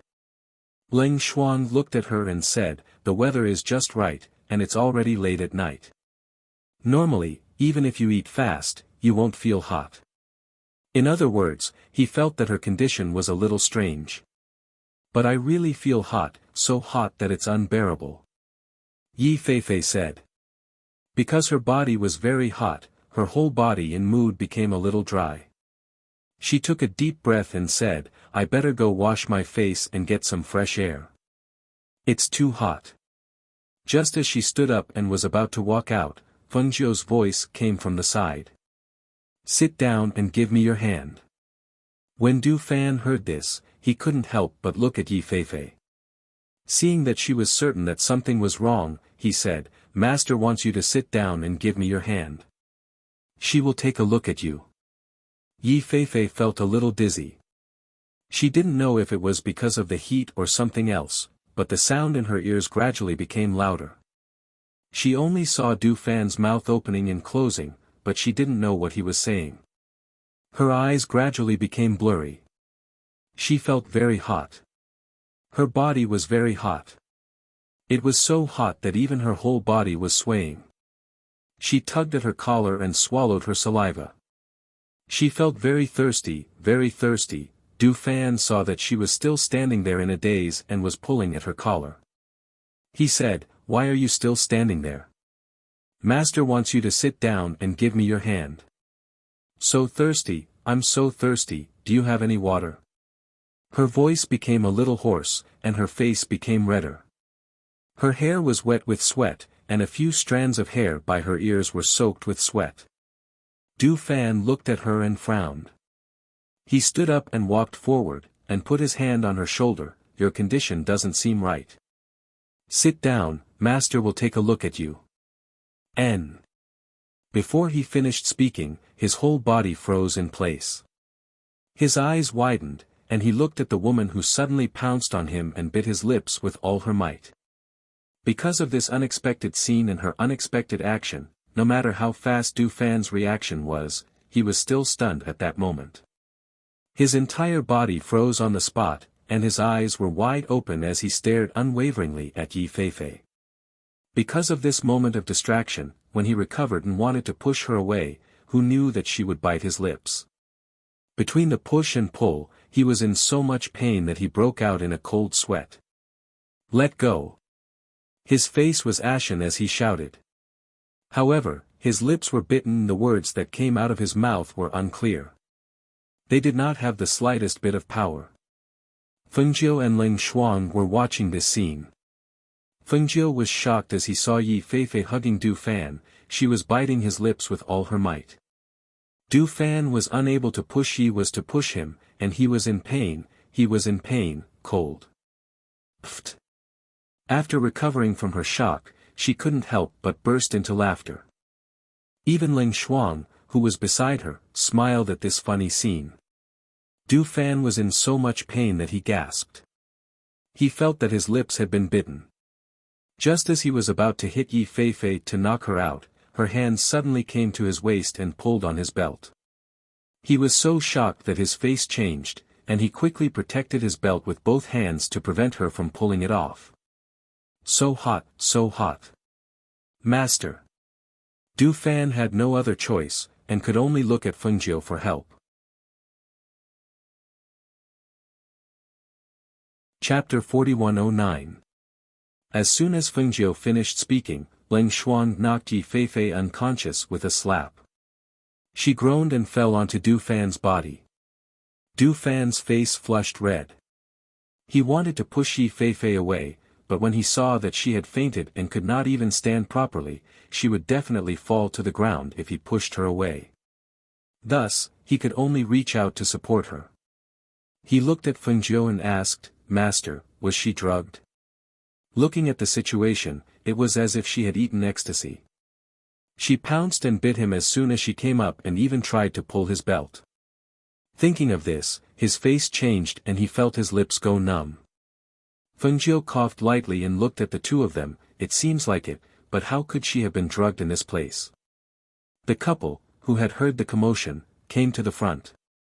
When they heard them say that they had been drugged, they hurriedly came out and said, "We are all good people. We have never harmed anyone. We would never drug you." Fengjiu smiled slightly and said, "Don't worry, I know it wasn't you. There was no problem with the food, and they were only villagers. There was no reason for them to drug Yi Feifei."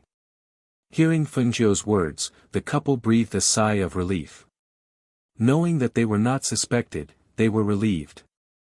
"Can we trouble you to bring us to the room where we can rest?" Fengjiu looked at the woman and asked. Yes, it's here. Follow me." The woman quickly said and led them to the back courtyard. Fengjiu walked in front and Ling Xuan followed. Du Fan, who was at the back, could only carry Yi Feifei and follow. When they reached the back courtyard, Du Fan put Yi Feifei on the bed. Fengjiu went forward to check her pulse. He could not help but raise his eyebrows. Du Fan saw that she did not speak, so he asked, "Master, what's wrong with her?" Fengjiu withdrew his hand and took out a silver needle, saying, "She probably ate the love pea and then drank the Christian carp soup tonight." The combination of the two made an extremely powerful ecstasy. As she spoke, she said to Ling Xuan, "Prepare a bucket of cold water and soak her in it. I'll give her acupuncture to force the drug out of her body." "Yes." Ling Xuan replied and walked out to ask the woman to prepare the bathtub. Du was speechless. Why would she eat the love pea? She dares to eat something she doesn't know about. How careless is this girl? Fengjiu smiled. The love pea is eaten by children in the countryside as a wild fruit. It's small and red and has a sweet and sour taste. It's very popular. Usually, as long as it's not Christian carp soup, it won't be used as a drug. It's also fine to drink Christian carp soup after eating the love pea. Unfortunately, she didn't have enough time to digest the love pea and drink Christian carp soup. That's why she became like this. I can only say that she's very unlucky. Hearing this, Du Fan looked at the unconscious Yi Feifei who was sweating profusely on the bed. Her face was red and her lips were cracked. He paused and could not help but ask, is the combination of the two very powerful? Don't we have a pill to neutralize the ecstasy? Why don't we give her one? Chapter 41:10. Hearing this, Du Fan looked at Yi Feifei and said, "Then I'll go help you get the water." Saying this, he turned around and walked out. Fengjiu prepared the silver needles and looked at the unconscious Yi Feifei on the bed. He thought of the scene between her and Du Fan and couldn't help but smile and whisper, "Sometimes fate begins with an ill-fated relationship." Not long after the cold water was prepared, Du Fan went outside to keep watch. Leng Shuang entered the room and said, "Master, the water is ready. Come and help carry her over." Fengjiu said and asked Leng Shuang to come forward. "Yes." Leng Shuang responded and went forward to help Yi Feifei up. He went to the bathtub and took off her clothes, soaking her whole body in the water. The water at night was slightly cold, especially the water in a mountain village like this. It was even more refreshing because it was spring water in the mountains. Once Yi Feifei was soaked in the water, even though she was unconscious, her whole body couldn't help but tremble. "Hold her, don't let her sink into the water," Fengjiu said and took the silver needles from the side and began to insert them into her body. When a few silver needles were slowly inserted into the acupuncture points on her head, Fengjiu fed her a medicinal pill. At the same time, he used his spiritual power to help her force the medicine out of her body. Leng Shuang supported the unconscious Yi Feifei to prevent her whole body from sliding into the water. He watched as his master used his spiritual power to help her force the medicine out of her body. At the place where the silver needles were inserted into Yi Feifei's head, a trace of white smoke slowly rose. Outside, Du Fan, who was standing guard in the courtyard, was pacing back and forth. He felt inexplicably irritable. Inadvertently, he touched his lips that were bitten. Thinking of the scene from before, his ears became slightly hot, but he cursed in a low voice, "Are you a dog? Biting people when you catch them?" After a long time, the door creaked open and Fengjiu walked out. Seeing that he was still standing guard in the courtyard and seeing that his lips were bitten, he couldn't help but smile and say, "Go and rest. It's fine here." Du Fan looked into the room and asked, "Master, is her medicine cured?" "She's still soaked in the water, but it's not a big deal. It's just that Leng Shuang hit her a bit too hard and she's still unconscious." Saying this, she couldn't help but smile. "I think that palm strike was too light. If it were me, she definitely wouldn't wake up until tomorrow," Du Fan said. When he thought of his lips being bitten, his face turned green and red. All right, you should go and rest. I'm tired after driving all day. Let's take a rest and continue tomorrow at noon." Feng Nine smiled and motioned him to go back to his room to rest. "And, call me if you need anything. I'll be in this room." He pointed at one of the rooms and said, then walked towards it. After watching him go into the room, Fengjiu walked around the courtyard. Looking at the starry night sky, she took a deep breath and slowly exhaled. She secretly wondered if the two children were looking for her. Thinking of this, she secretly shook her head. This wasn't the first time she had left her children's side. They should be used to her absence by now. After walking around the courtyard for a while, she returned to her room and gave Leng Shuang a few instructions before going to another room to rest. The next morning, Yi Feifei sneezed in her bed. She rubbed her nose and opened her eyes. She felt that her entire body was sore and her head was heavy. When she sat up, she looked down and saw that she was only wearing an undergarment. Chapter 41:11. What's wrong with me? She murmured, trying hard to remember, but she couldn't remember what was wrong with her. She only vaguely remembered that she was very hot, and then she didn't know what happened. "You're awake." Leng Shuang walked in, holding a bowl of black medicine in his hand. "Leng Shuang, what's wrong with me? What are you holding in your hand? It can't be for me to drink, right?" She looked at the bowl of black medicine in her hand, and her delicate little face wrinkled into a bitter expression. Ling Xuan glanced at her, then came to the bedside and handed the medicine in his hand to her. Master asked me to make this for you. Drink it since you're awake. Achoo! Yi Feifei suddenly sneezed, and her body felt cold. She couldn't help but wrap herself in the quilt and rub her nose. You've been soaking in cold water all night, drink the medicine quickly. As he spoke, he handed the bowl of medicine in his hand to her again. Seeing this, Yi Feifei reached out and took it. Smelling the herbal smell, she couldn't help but frown bitterly. She held her breath and drank the medicine in one breath, then asked, Ling Xuan, how did I end up soaking in cold water all night? What's wrong with me? I was fine yesterday. Hearing this, Ling Xuan looked at her strangely. You don't remember? Seeing his strange expression, Yi Feifei's heart jumped. I don't remember. Did I do something I shouldn't have done? You can ask Du Fan about this. Ling Xuan said with a faint smile, then turned and walked out. Ask Du Fan?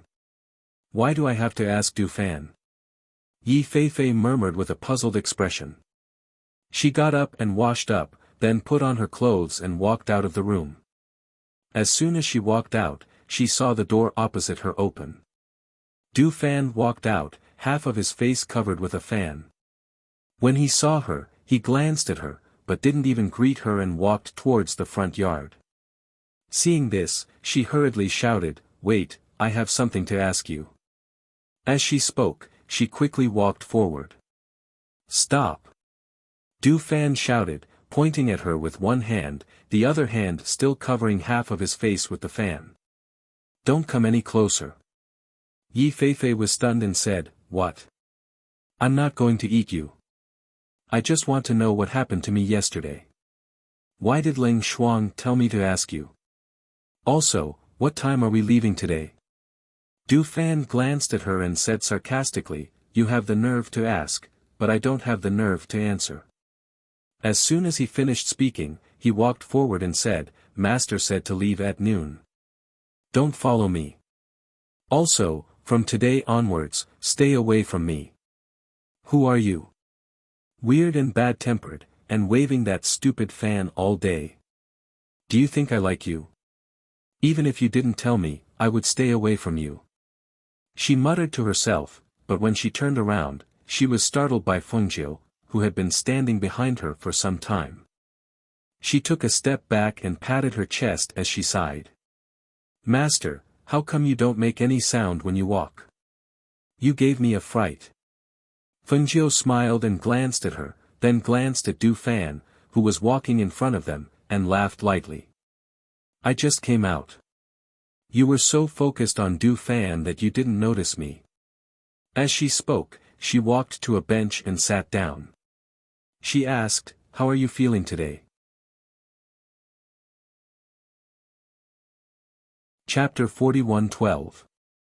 Hearing her question, Fengjiu recalled the scene from last night and couldn't help but smile. When you went to the back of the house to pick vegetables yesterday, did you eat acacia seeds? Yi Feifei was startled. Acacia seeds? What's that? I didn't eat it. It's a type of wild fruit. It's small, only the size of a finger and red in color. Fengjiu said slowly with a smile in his eyes. Hearing this, Yi Feifei suddenly understood and slapped her head. Oh. Master was talking about that. There were indeed some in the back of the house. A few children were picking them and eating them. Then they passed some to me and said it was sweet and sour. I tasted some and it was quite appetizing. Quite appetizing. Fengjiu raised his eyebrows and glanced at her, chuckling. It was quite appetizing, but the after-effects were a bit strong. What after-effects? Yi Feifei asked in confusion. After eating the acacia seeds, you drank the crucian carp soup. When the two were mixed together, it became an extremely powerful aphrodisiac. Fengjiu pursed his lips as he spoke. Seeing her expression change, he said softly, That's why you soaked in cold water last night. I also used silver needles to help you force the drug out, so it's not a big problem. However, in the future, you can't eat anything outside. Some things alone won't have an effect, but if eaten together with other things, it will become a very powerful drug, or even a deadly poison. Hearing this, Yi Feifei's eyes were filled with fear. She took a deep breath and said with relief, "Fortunately, I was with Master, or else it would have been over." "Master." Du Fan walked over. When he saw Feng Jiu, he put away his fan and bowed to her, greeting her. As soon as he closed his fan, he heard Yi Feifei's surprised voice. What happened to your mouth?" Yi Feifei looked at Du Fan's slightly swollen lips that were covered by the fan. There was even medicine on the broken skin. She suddenly had a strange expression on her face. No wonder this guy always used a fan to cover his mouth. So he bit his lips. However, it didn't look like he bit himself. It would have been better if she hadn't mentioned it. The moment she did, Du Fan's face darkened. He cast a sidelong glance at her and was about to speak when he heard his master's voice carrying a hint of laughter and ridicule. "Feifei, his lips were bitten by you. How can you deny it after kissing and biting him?" Feng Jiu said lightly, looking at the two of them as if he was watching a good show. What? Yi Feifei was petrified after hearing her words. He stared at Du Fan's lips in disbelief. I bit you. Hiss. This was impossible. How could I do something worse than a beast? Pfft. Du Fan sneered and said snappily, "You also know that I'm worse than a beast. You're just a pretty boy who holds a lousy fan all day long. How desperate would I have to be to eat you?" Yi Feifei glared at him. Looking at his ashen face, he quickly came to Feng Jiu's side. "Master, you're joking, right? How could I let this bastard take advantage of me?" Feng Jiu listened to the two of them and couldn't help but laugh. She glanced at the ashen Du Fan and then at Yi Feifei, who had a look of disdain. She chuckled and said, "Didn't I say it earlier? You were drugged with an aphrodisiac. That's why you did something like that." Chapter 41:13. Being rejected so blatantly, Du Fan was so angry that smoke almost came out of his head. He was too lazy to argue with Yi Feifei and said to Feng Jiu, "Master, the porridge in front is ready to eat. You two go together." Feng Jiu stood up and said. He looked at the two of them and then walked forward. "Master, go ahead and eat first. We'll go later." Du Fan said and reached out to grab Yi Feifei who was about to follow Feng Jiu. Feng Jiu looked back at the two of them and smiled. He then went ahead first. "What are you doing?" Yi Feifei tried to shake off the hand that was being pulled, but failed. "What am I doing?" Du Fan snorted and said, "Since you know what you've done, let's talk about how to deal with this matter." "What do you mean how to deal with it?" "I didn't bite you on purpose. Master also said that I was drugged." As she retreated, she struggled with all her might to retract her hand, but she was unable to do so. In the end, she could only grit her teeth and say, "Let go. If you have something to say, just say it. Don't pull and pull. You said that you took advantage of me. How do you want to take responsibility?" Du Fan did not want to pull her, but seeing her face full of disgust, he wanted to teach her a lesson. Yi Feifei heard this and was stunned. "Are you kidding me? Take responsibility. I'm a woman and you're a man. I'm the one who suffered, okay? I didn't even ask you to take responsibility and you still have the nerve to say it? Is that so? Then I'll go find Master and let her talk about it. Who was it that hugged me and did not let go, kissing and biting me? Who was it that kept saying that it was hot and kept sticking to me? Who was it that wanted to untie my belt and pull off my pants?" Du Fan's lips carried an evil smile as he stared at Yi Feifei. She retreated step by step, and he approached her step by step, forcing her to panic. She was out of her wits, and in the end, she fell onto the bench and sat in a daze. You. Yi Feifei's face turned red. Every time she heard him say a word, her heart would beat fast. She was embarrassed, flustered, and helpless. She actually hugged, kissed and bit him, unbuckling his belt and pulling off his pants again. Her face turned red, and she was so embarrassed that she wanted to find a hole to hide in. Seeing Du Fan approaching her step by step, she couldn't help but exclaim, "Ah! Don't say any more, don't say any more. I don't want to hear it." As soon as the sound came out, she jumped up, covered her ears, and ran into the room, slamming the door shut. Looking at the fleeing Yi Feifei, Du Fan snorted. He opened the fan in his hand and fanned himself from time to time. He glanced at the closed door and a victorious smile appeared on his face.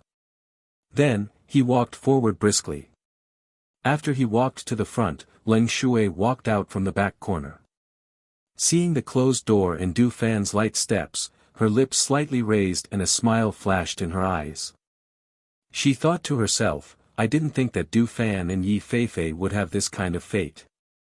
Looking at the situation, I believe that it won't be long before I hear good news about them.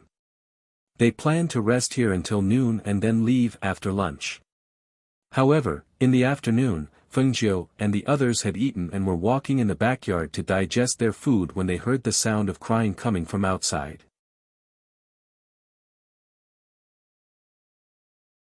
Chapter 41:14. A few men carrying bows and arrows on their backs carried a man covered in blood back to the village. The man was motionless and his breathing was extremely weak. Beside him, a woman and 3 children were kneeling on the ground and crying.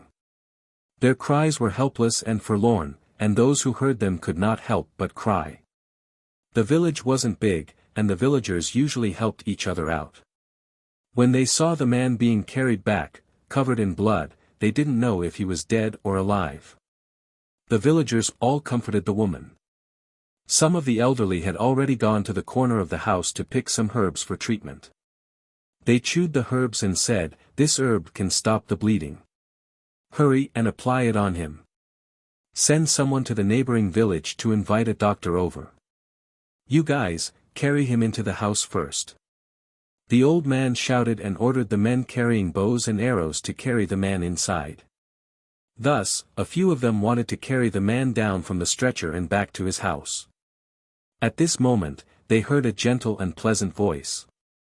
They could not help but stop what they were doing and turn around to look. "Wait a moment," Fengjiu said and walked over.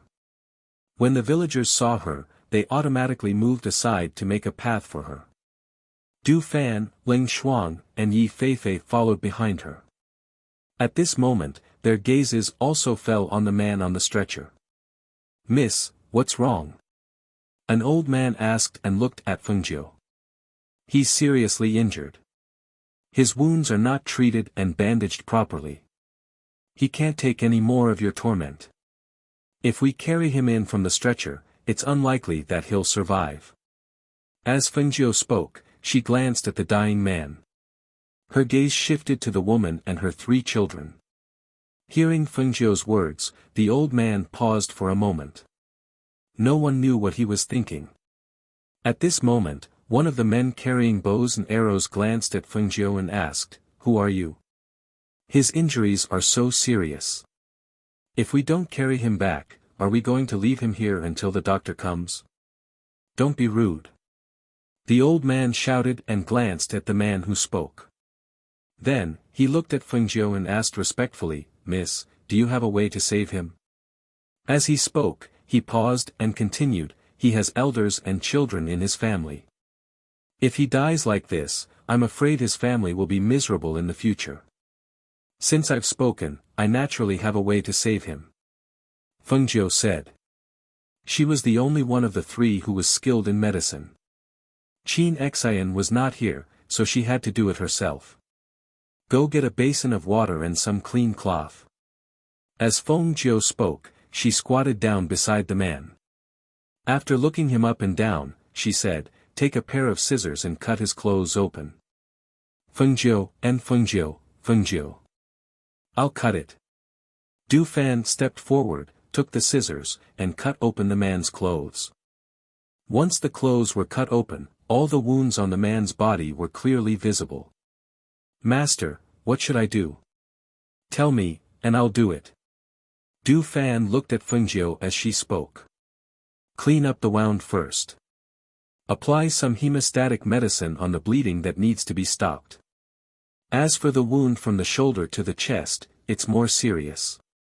Let me take care of it, Fengjiu said as her gaze fell on the man's chest.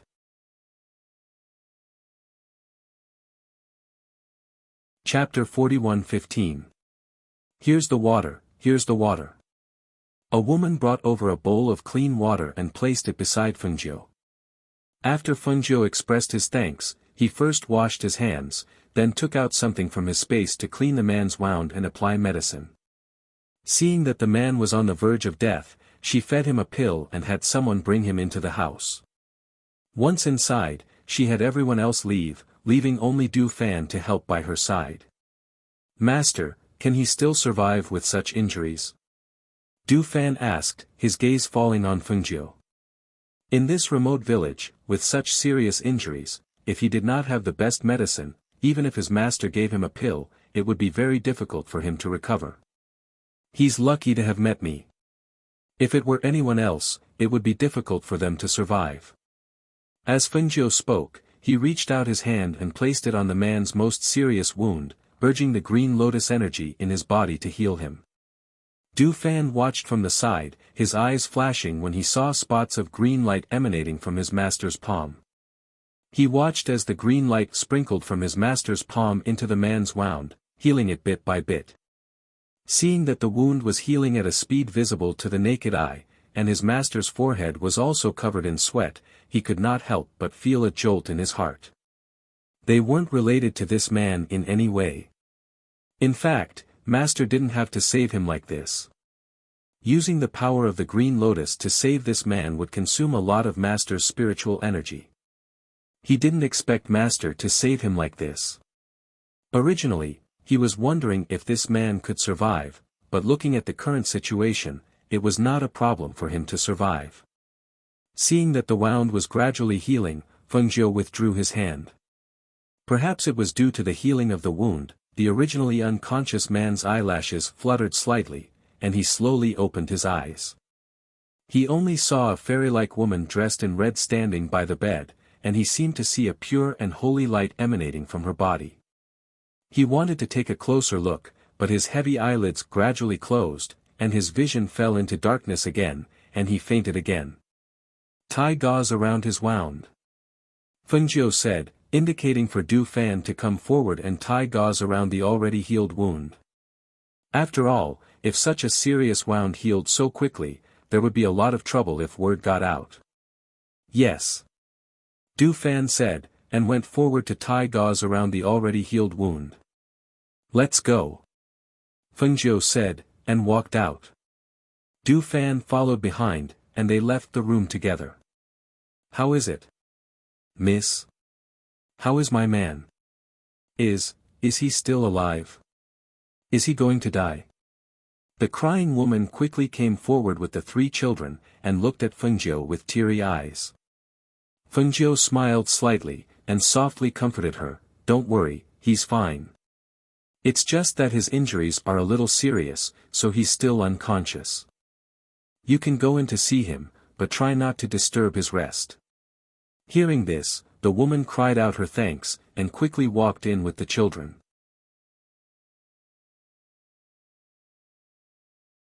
Chapter 41:16.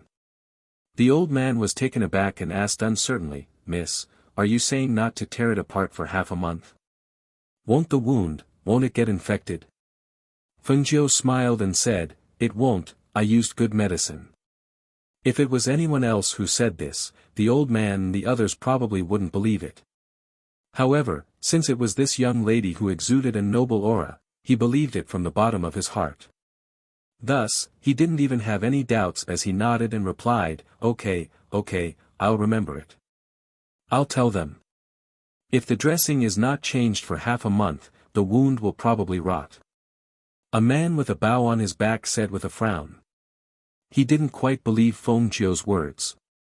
After sizing her up, he said, he's so badly injured. We don't even know if he can be saved. Now, you're saying that his wounds can be healed without changing his dressing? Who are you trying to fool? Fengjiu smiled and did not explain further. Instead, she glanced at the man who spoke and asked, did you go out to hunt? What kind of prey caused you to be so badly injured? Among these men with bows and arrows on their backs, other than the one lying on the ground on his last breath, the others who carried him back were also covered with wounds of various sizes. Furthermore, their bodies were stained with both human and beast blood. They were in a sorry state.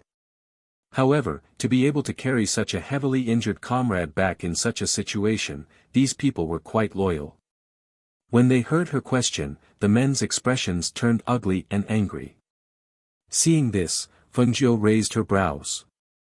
When the old man saw that Fengjiu asked them but they did not answer her question, he stepped forward and said, hurry up and say something. The young lady is asking you a question.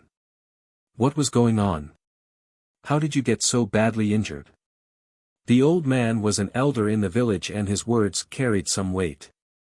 Seeing that the old man was urging them, one of the men said, we went hunting but did not expect to meet a group of aristocratic family members. They brought their contracted beasts and stopped us. They played tricks on us and even let their contracted beasts injure us. If it wasn't for one of the young ladies who kept persuading us, we probably wouldn't have made it back alive. Fengjiu nodded in realization. It turned out that he had met a hedonistic son of a rich family. Some aristocratic families did indeed rely on their family's background and power to look down on human lives. Especially the lives of people without power and influence like them. In the eyes of those people, they were like ants and did not care about them at all. She shook her head inwardly and sighed. She looked to the side and said, Du Fan, leave 2 bottles of medicine for them. Let them treat their wounds. With that, he walked away. Yes. Du Fan complied, then took out 2 bottles of medicine from his space and handed them to the old man, saying, Old man, have someone clean their wounds and apply some medicine. We'll take our leave now. Thank you, thank you. The old man took the 2 bottles of medicine and hurriedly thanked them as he went out to see them off. It wasn't until he saw them get on the spirit deer carriage that he whispered, this time we met a benefactor. Elder, who are they? One of the men asked. Seeing the spirit deer run and fly into the sky not long after, he could not help but be surprised.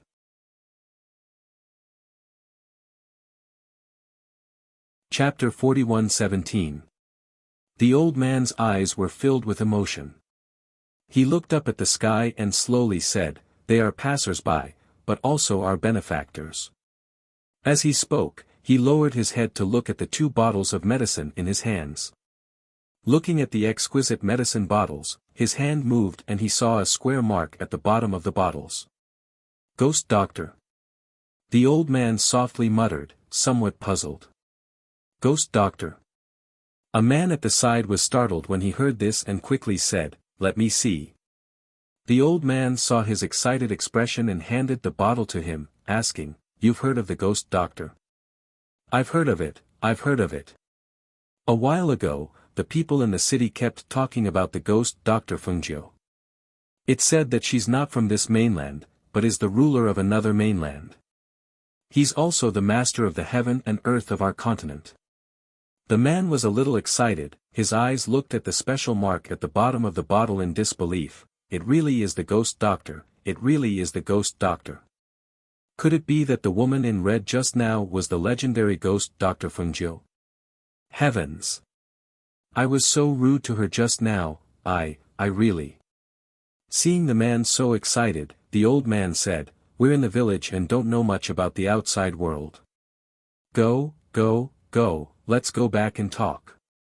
Tell us in detail, who exactly is this Ghost Doctor Fengjiu?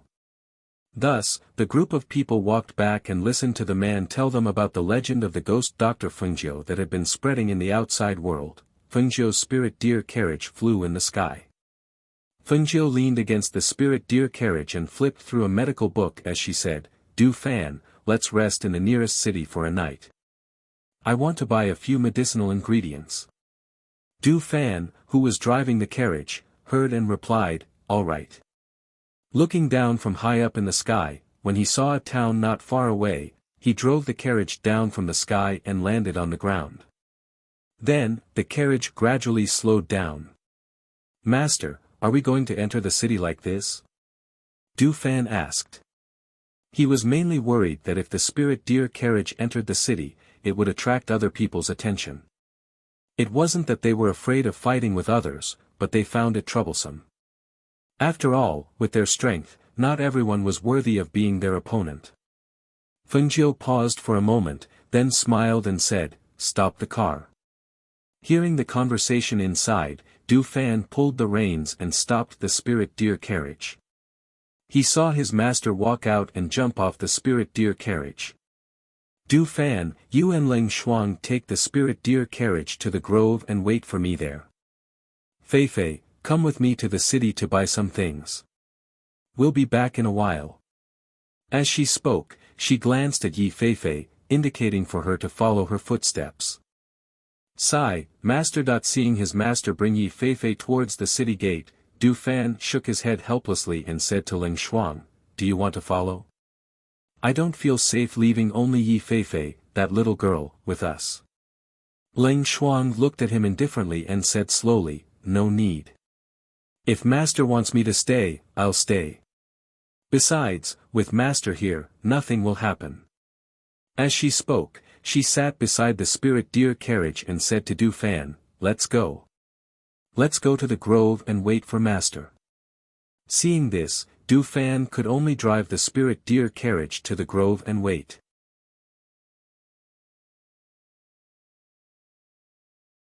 Chapter 41:18. Big brother, those two girls are really pretty. A tall and thin cultivator stared at Fengjiu and Yi Fei Fei with a sinister look. He looked at the two of them and grinned, revealing his yellow teeth. "That girl in the red dress is really beautiful. I've never seen such a beautiful woman." Another cultivator who was sitting at a tea stall and drinking tea had a cup of tea in his hand.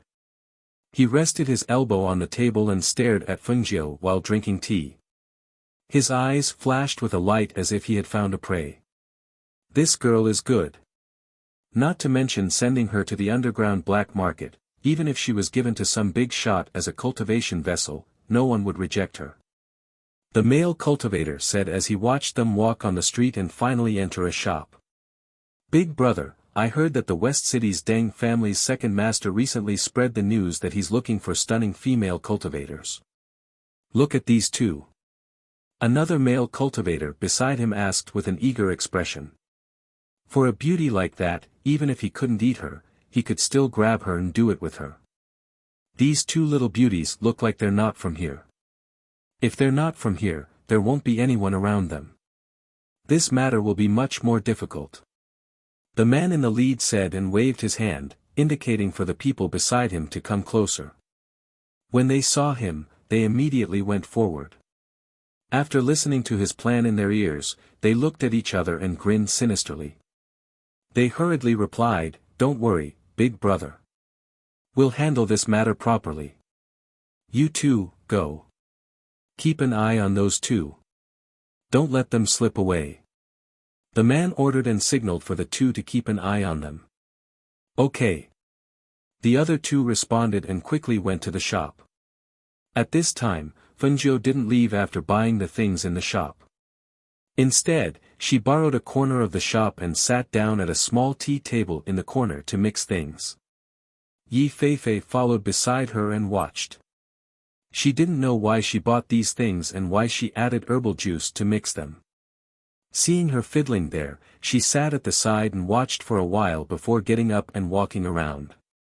However, when she stood in front of the shop and looked at the bustling street outside, her gaze couldn't help but waver. She calmly glanced at the person who was staring at her from outside the shop and pretended that nothing had happened as she returned to the shop. She wanted to talk to Fengjiu about it, but when she saw that she was still concentrating on the concoction, she resisted the urge to speak. It was not until about the time it took for a stick of incense to burn when she kept everything away that she asked, "Mistress, is the concoction done? What are these for?"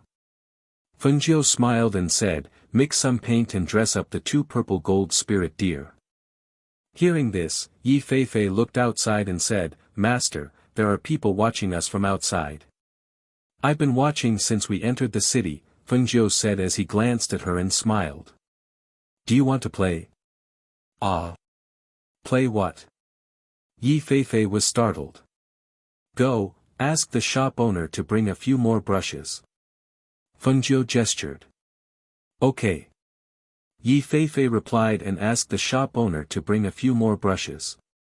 After paying, she followed Fengjiu out. However, she didn't leave the city directly. Instead, she walked around the city and bought 2 pieces of sesame seed cake and passed one to her.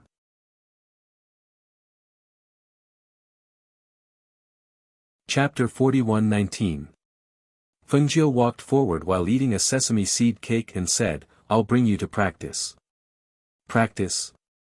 Yi Feifei was startled. "Yes. Why else do you think I brought you into the city?"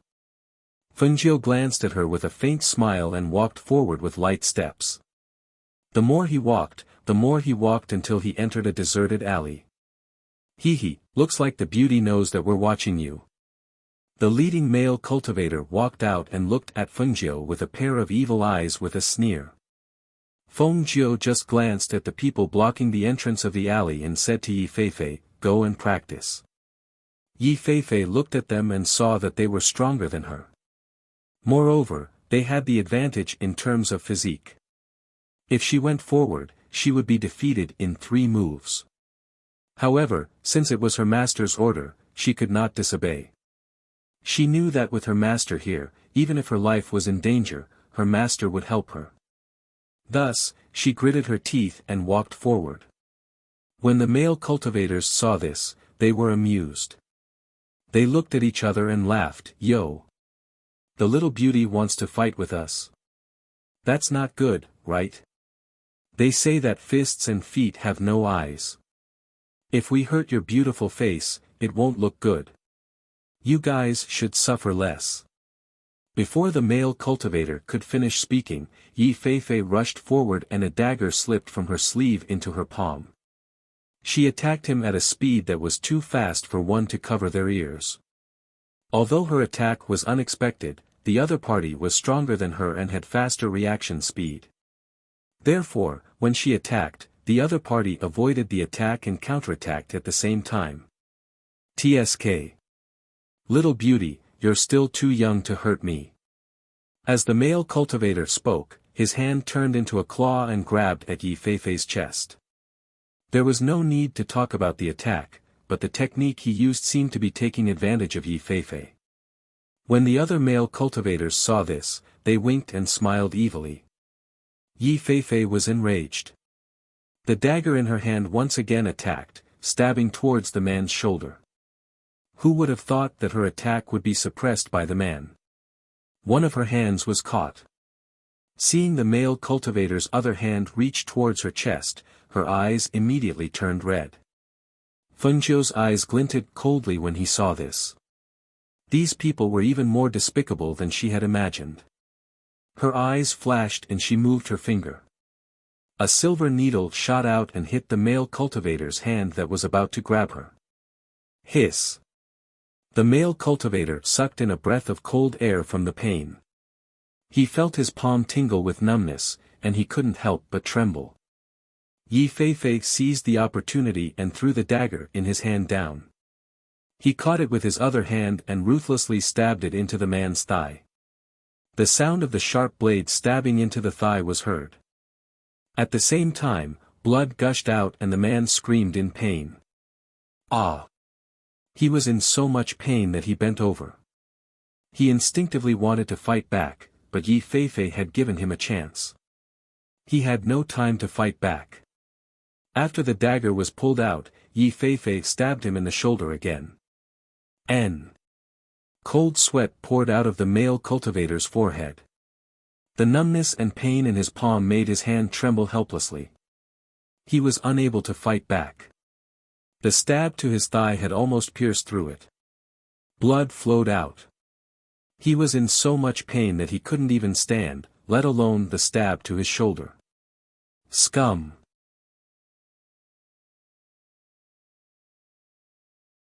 Chapter 41:20. The few people at the side recovered from their shock and called out in a low voice, "Big brother." They hurriedly went forward to help him up. Two of them were unable to restrain their anger and threw punches at Yi Feifei, cursing, "Stupid woman. You're courting death." Yi Feifei dodged the other party's punch towards her face, but she couldn't avoid the other party's kick. Her lower abdomen was kicked and she groaned, her whole body also followed by a few steps back. Catch her for me. I want to kill her." The male cultivator who was helped to the side said sinisterly. He gritted his teeth, his body trembling slightly due to the injuries on his body. A male cultivator discovered that there was a needle in his hand, and only a small part of it was exposed. He couldn't help but say, Big brother, why is there a needle in your hand? That woman plotted against me." The male cultivator who was helped to sit in the corner of the alley panted and shouted angrily, "Pull out the needle for me and help me bandage my wound, quick." On the other side, they helped to bandage that person's wound and wanted to pull out the needle in his hand. However, because the needle pierced very deep into the flesh and there were no sharp iron clamps or the like around to clip it out, they couldn't pull out the silver needle even after a long time. On the other side, after Yi Feifei was kicked, she took a deep breath, endured the pain and went forward to attack again. Feng Jiu watched from the side and didn't go forward to help. Instead, he watched her attack for a while, then used his divine sense to guide her. The opponent's speed is fast, so you have to be faster than him. In battle, you have to find the opponent's weakness and attack it. Hearing the voice in her mind, Yi Feifei calmed down and attacked while looking for the opponent's weakness. In addition to her master's advice, she quickly discovered that the opponent wasn't very good at close combat. Thus, she tried her best to get close to the opponent to fight. Because she was close, the opponent couldn't use his fists and feet, instead, he was cut by her dagger in a few places. However, after another person joined in, the situation of 1 against 3 gradually put her at a disadvantage. Not only was she unable to get close to them, her attacks were also blocked. "See if I don't kill you." The tall and thin male cultivator roared, as he punched towards Yi Feifei's abdomen. But at the moment he punched out, a ring on his finger flashed with a cold light under the sunlight. Feng Jiu, who was watching from the side, was caught by the cold light. She looked at the man's fist, and when she saw the sharp blade on the ring, she frowned. With a wave of her sleeve, a red blade shot out and pulled Yi Feifei back. "Master?" Yi Feifei turned to look at her with a confused expression. "It's about time," Feng Jiu said.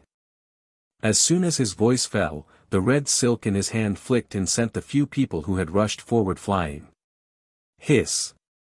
The few of them cried out in pain as they were sent flying. They crashed into the wall and rolled to the ground. The blood and qi in their bodies were in a mess, causing them to spit out mouthfuls of blood. "Go! Let's go!"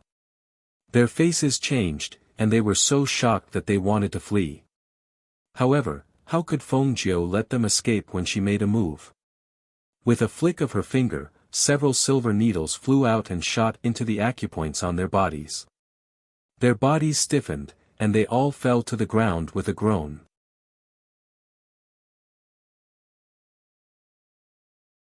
Chapter 41:21. Yes. Yi Feifei responded and immediately stepped forward. Gathering spiritual energy in her palm, she slammed it towards one of the men's dantian, shattering his inner core. Bang! With a bang, the man who had fainted woke up from the pain. His eyes widened in shock and he opened his mouth, only to spit out mouthfuls of blood. As his spiritual energy gradually dissipated, his appearance rapidly aged. With the first one, it was even easier to deal with the second one. Adding on the fact that these people were despicable and vicious, she wouldn't even blink an eye if she killed them, let alone crippling their cultivation. No, no. Don't cripple my cultivation, don't cripple my cultivation. The male cultivator who was the leader woke up and his face was pale with fright. At this moment, he no longer had the arrogance and viciousness from before, only fear and panic remained. For people like them, crippling their cultivation was crueler than killing them. They had made so many enemies, without strength to protect themselves, who knew what kind of fate they would end up in. It's too late. As Yi Feifei spoke, she crushed their inner cores one by one. When it was the last one's turn, she held the dagger in her hand and said, "As for you, not only will I cripple your cultivation, I'll also cripple your hands." With that, she raised the dagger in her hand and stepped on the man's hand, breaking the tendons in his hands and feet. As he screamed, she crippled his cultivation.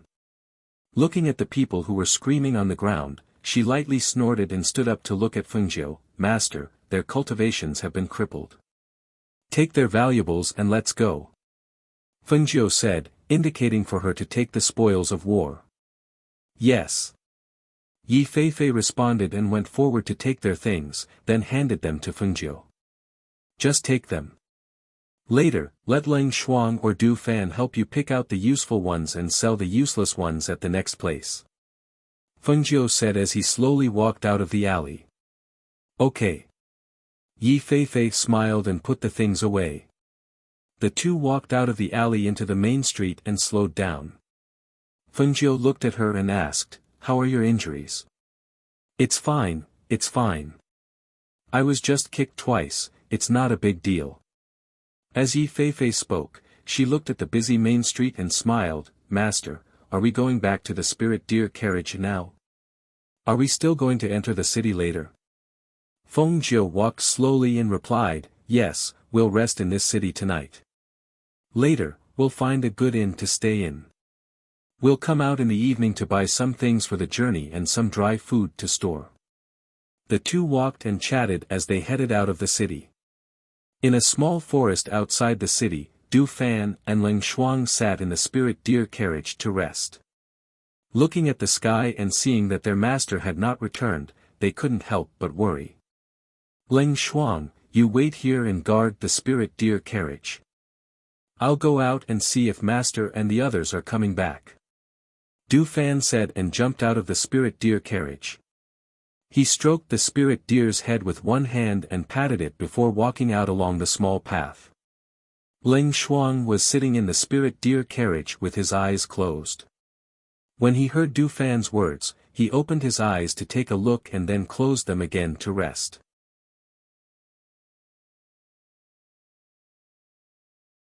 Chapter 41-22. Master, did you encounter any problems? Du Fan stepped forward and asked. She looked at the two and saw that there was nothing different about her master, but there were two footprints on Yi Feifei's dress. Fengjiu smiled faintly. "We met a few ruffians, so I had Feifei practice and crippled those people's cultivation." She walked forward and said, "Let's go. I brought the things back, so after we're done, we'll go to the inn and have a good rest." "Good." Du Fan responded and looked at Yi Feifei. Then she led them to the spirit deer carriage. When they arrived at the spirit deer carriage, Fengjiu looked at Yi Feifei and said, "You go to the carriage and rest. See if you need to apply some medicine and let Leng Shuang help you." "I'm fine, master, there's no need to apply medicine," Yi Feifei said and then asked, "Master, are the pigments you mixed for the two deer?" "Yes, I'm giving them a change of color so that they won't attract people's attention." Fengjiu smiled and took something out from the space. She took out two brushes and handed one to Du Fan. "Here, take it and apply it with the pigments in this bottle." Du Fan was stunned for a moment. She looked at the things in her hand and then looked at the two purple gold spirit deer. Then she looked at Fengjiu and asked, "Master, you mean to use these to change their color?" "Yes, I specially mixed it so that the color won't fade easily and it won't hurt them." she said, and took out a handful of gold coins from the space and gave them to the 2 purple gold spirit deer to eat. This was the first time Yi Feifei saw the 2 purple gold spirit deer eat gold coins and couldn't help but be dumbfounded. Master, they eat this? Isn't this too expensive? Hiss. They even eat crystal cores. Seeing her master even give the 2 deer the crystal cores of vicious beasts to eat, Yi Feifei couldn't help but suck in a breath and stare with wide eyes. Yes, they're picky. They like to eat these and won't eat anything else. Feng Jiu said with a smile. He stroked the deer's head with one hand and gestured to Du Fan, hurry up, we'll go into the city to rest after we're done. Yes. Du Fan came back to his senses and dressed the 2 purple gold spirit deer according to her instructions. After a while, he let out a sigh of relief. Looking at the 2 purple gold spirit deer that had completely changed, he couldn't help but smile. All right, master, take a look. Feng Jiu was also helping at the side. At this moment, he also stopped writing and looked at the 2 spirit deer, then revealed a satisfied smile. Not bad, this is very good. Okay, pack up, let's enter the city. With that, she put away the rest of the paint, washed her hands, and sat in the spirit deer carriage. Seeing this, Du Fan let them all get in, then jumped on the carriage and drove the 2 spirit deer into the city. Arriving in the city, they found a good inn to rest. Du Fan entered the inn and asked the waiter to prepare the meal first, while Ling Shuang said at this time, I'm not hungry yet, I want to go into the city to buy some things first. I'll go with you. Feng Jiu said with a smile, I still have elixirs to buy, I can eat them later. With that, she looked at Du Fan and said, the 3 of us will go, you can rest here first. What do you want to eat? Let the waiter prepare it for you. With that, she flew out with Ling Shuang and Yi Feifei. AI, Master. Du Fan called, but saw her waving her hand without looking back, and took the 2 to the street. Seeing this, he helplessly shook his head.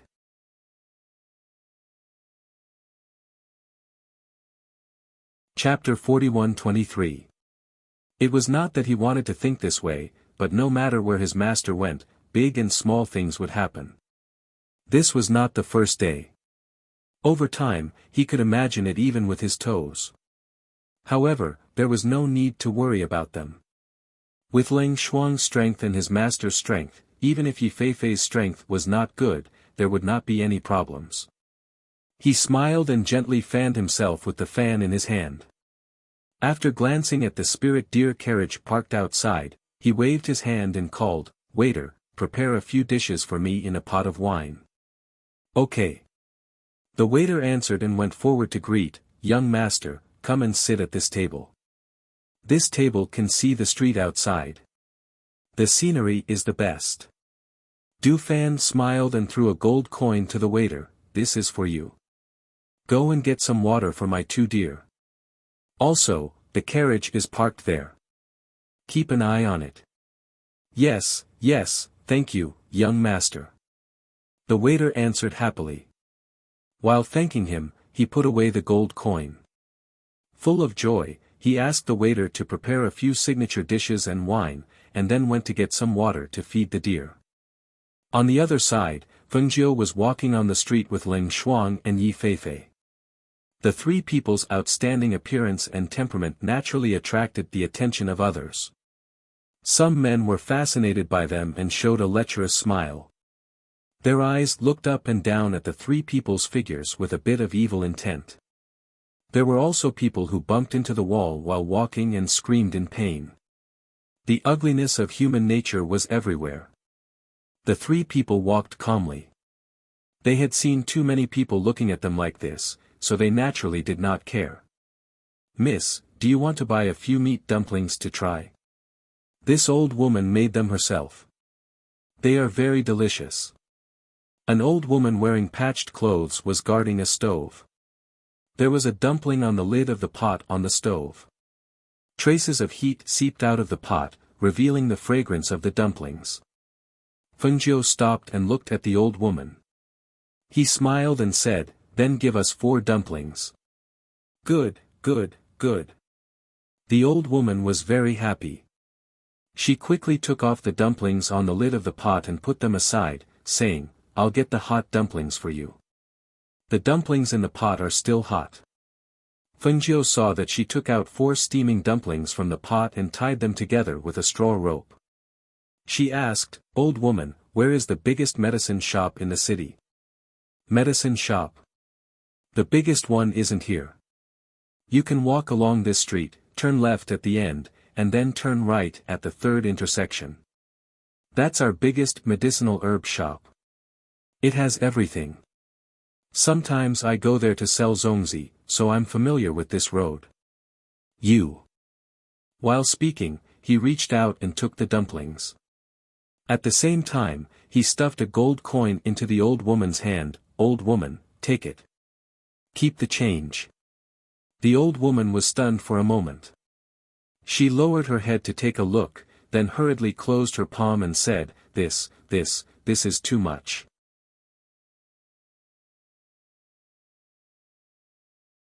Chapter 41-24. Seeing the 3 of them leave with the dumplings, the old woman moved her lips.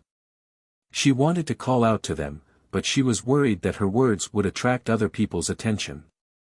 After all, there were still hooligans on the street. At that moment, she dared to take out the gold coin, but she hid it in her shoe while bending down to take the dumplings. Leng Shuang took the dumplings in Fengjiu's hand and put them into his space. The 3 of them walked according to the old woman's directions until they arrived at a very stylishly decorated shop. "Ladies, do you want to buy medicinal herbs? You can come to our shop to have a look.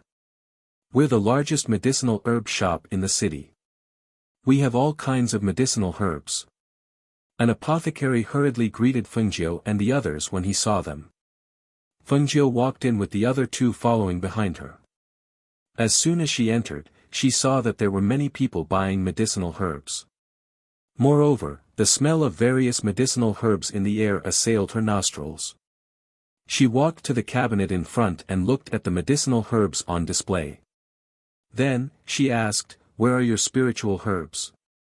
"The spiritual herbs are on the 2nd floor. Ladies, please go upstairs," the apothecary said and invited her to the stairs.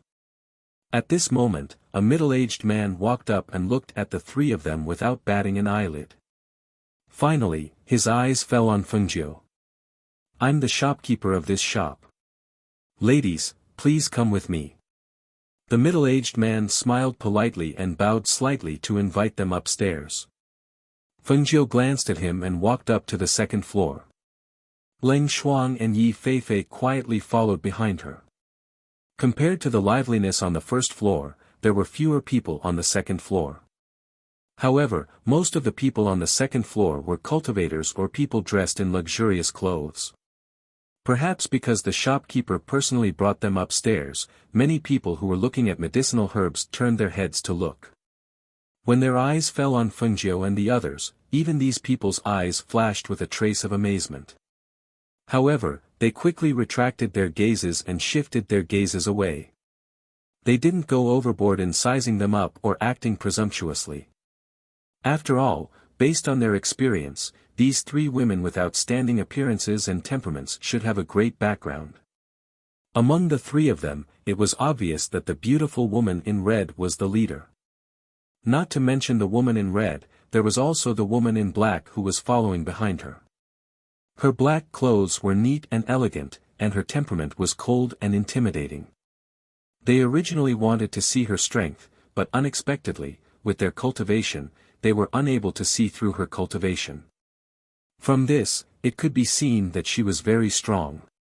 As for the woman in a sky-blue dress beside her, her temperament was elegant and outstanding. She was like a young lady of a noble family, the one that they didn't dare to look directly at. The woman in red had a faint smile on her beautiful face. The corners of her lips were slightly raised, and her entire body exuded a sense of casualness and freedom. Her every move had a faint noble aura, which made people not dare to look too deeply into her.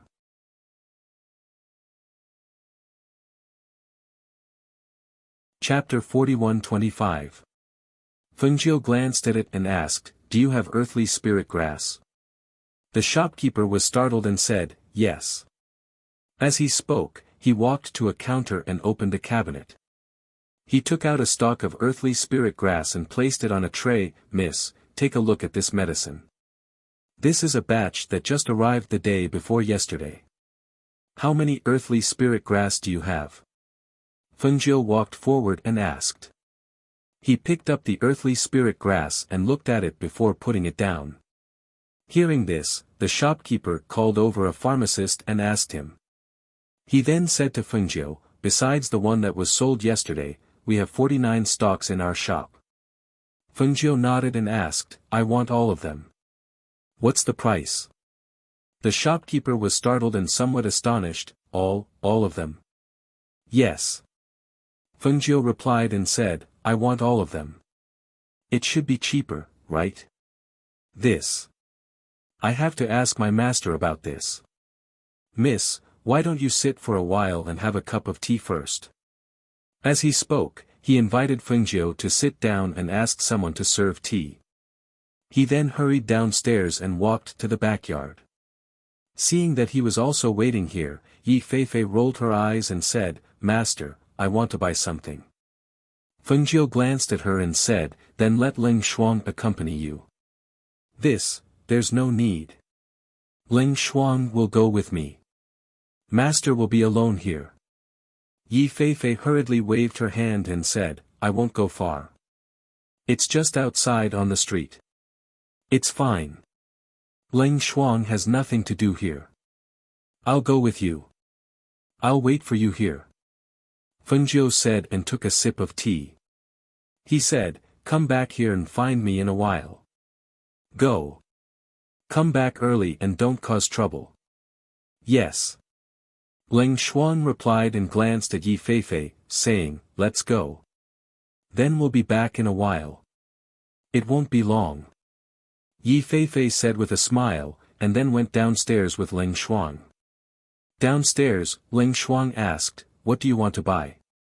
Yi Feifei said a little embarrassedly, "When I came over, I saw that they were selling wine, and there were a lot of people in front of the door. I thought that the wine there should be very fragrant, so I wanted to buy some for Du Fan." Hearing this, Ling Shuang was slightly surprised. "You're buying it for Du Fan? Don't misunderstand. I heard from you that I fainted after being drugged. He was the one who carried me to the room and even brought me some water to make me a bath. I thought about how I didn't treat him well after that, and how I even bit his lips until now. That's why I wanted to buy him a bottle of wine and apologize to him." Speaking of this, she blushed slightly. She had always said that he took advantage of her and acted like a pervert, but when she thought about what Ling Shuang said to her, and how he was sure that he had taught her cultivation, she felt that she shouldn't have treated him like that. A smile flashed across Ling Shuang's eyes, but her face remained cold and expressionless. She said, "Yes, he must be a good drinker. He must drink a few cups when he's free. Let's go. I'll go with you." "Thank you." Yi Feifei thanked him with a smile. She said, "Actually, I can do it myself. It's just on the other side of the street. It's not far. This is a strange place. Master is worried that something might happen to you." Ling Shuang said and went with her to buy wine. On the second floor of the store, the shopkeeper brought a middle-aged man to Fengjiu and introduced him. "Miss, this is our store's master. You're tuning into the Han Li's Wuxia Adventures YouTube channel. We're so grateful for your support, and don't forget to subscribe to join us on this incredible journey through captivating stories. Your generosity through donations truly makes a world of difference, as it's the primary source of revenue that allows me to expand and enhance this channel for you. Thank you from the bottom of my heart for being a part of this adventure.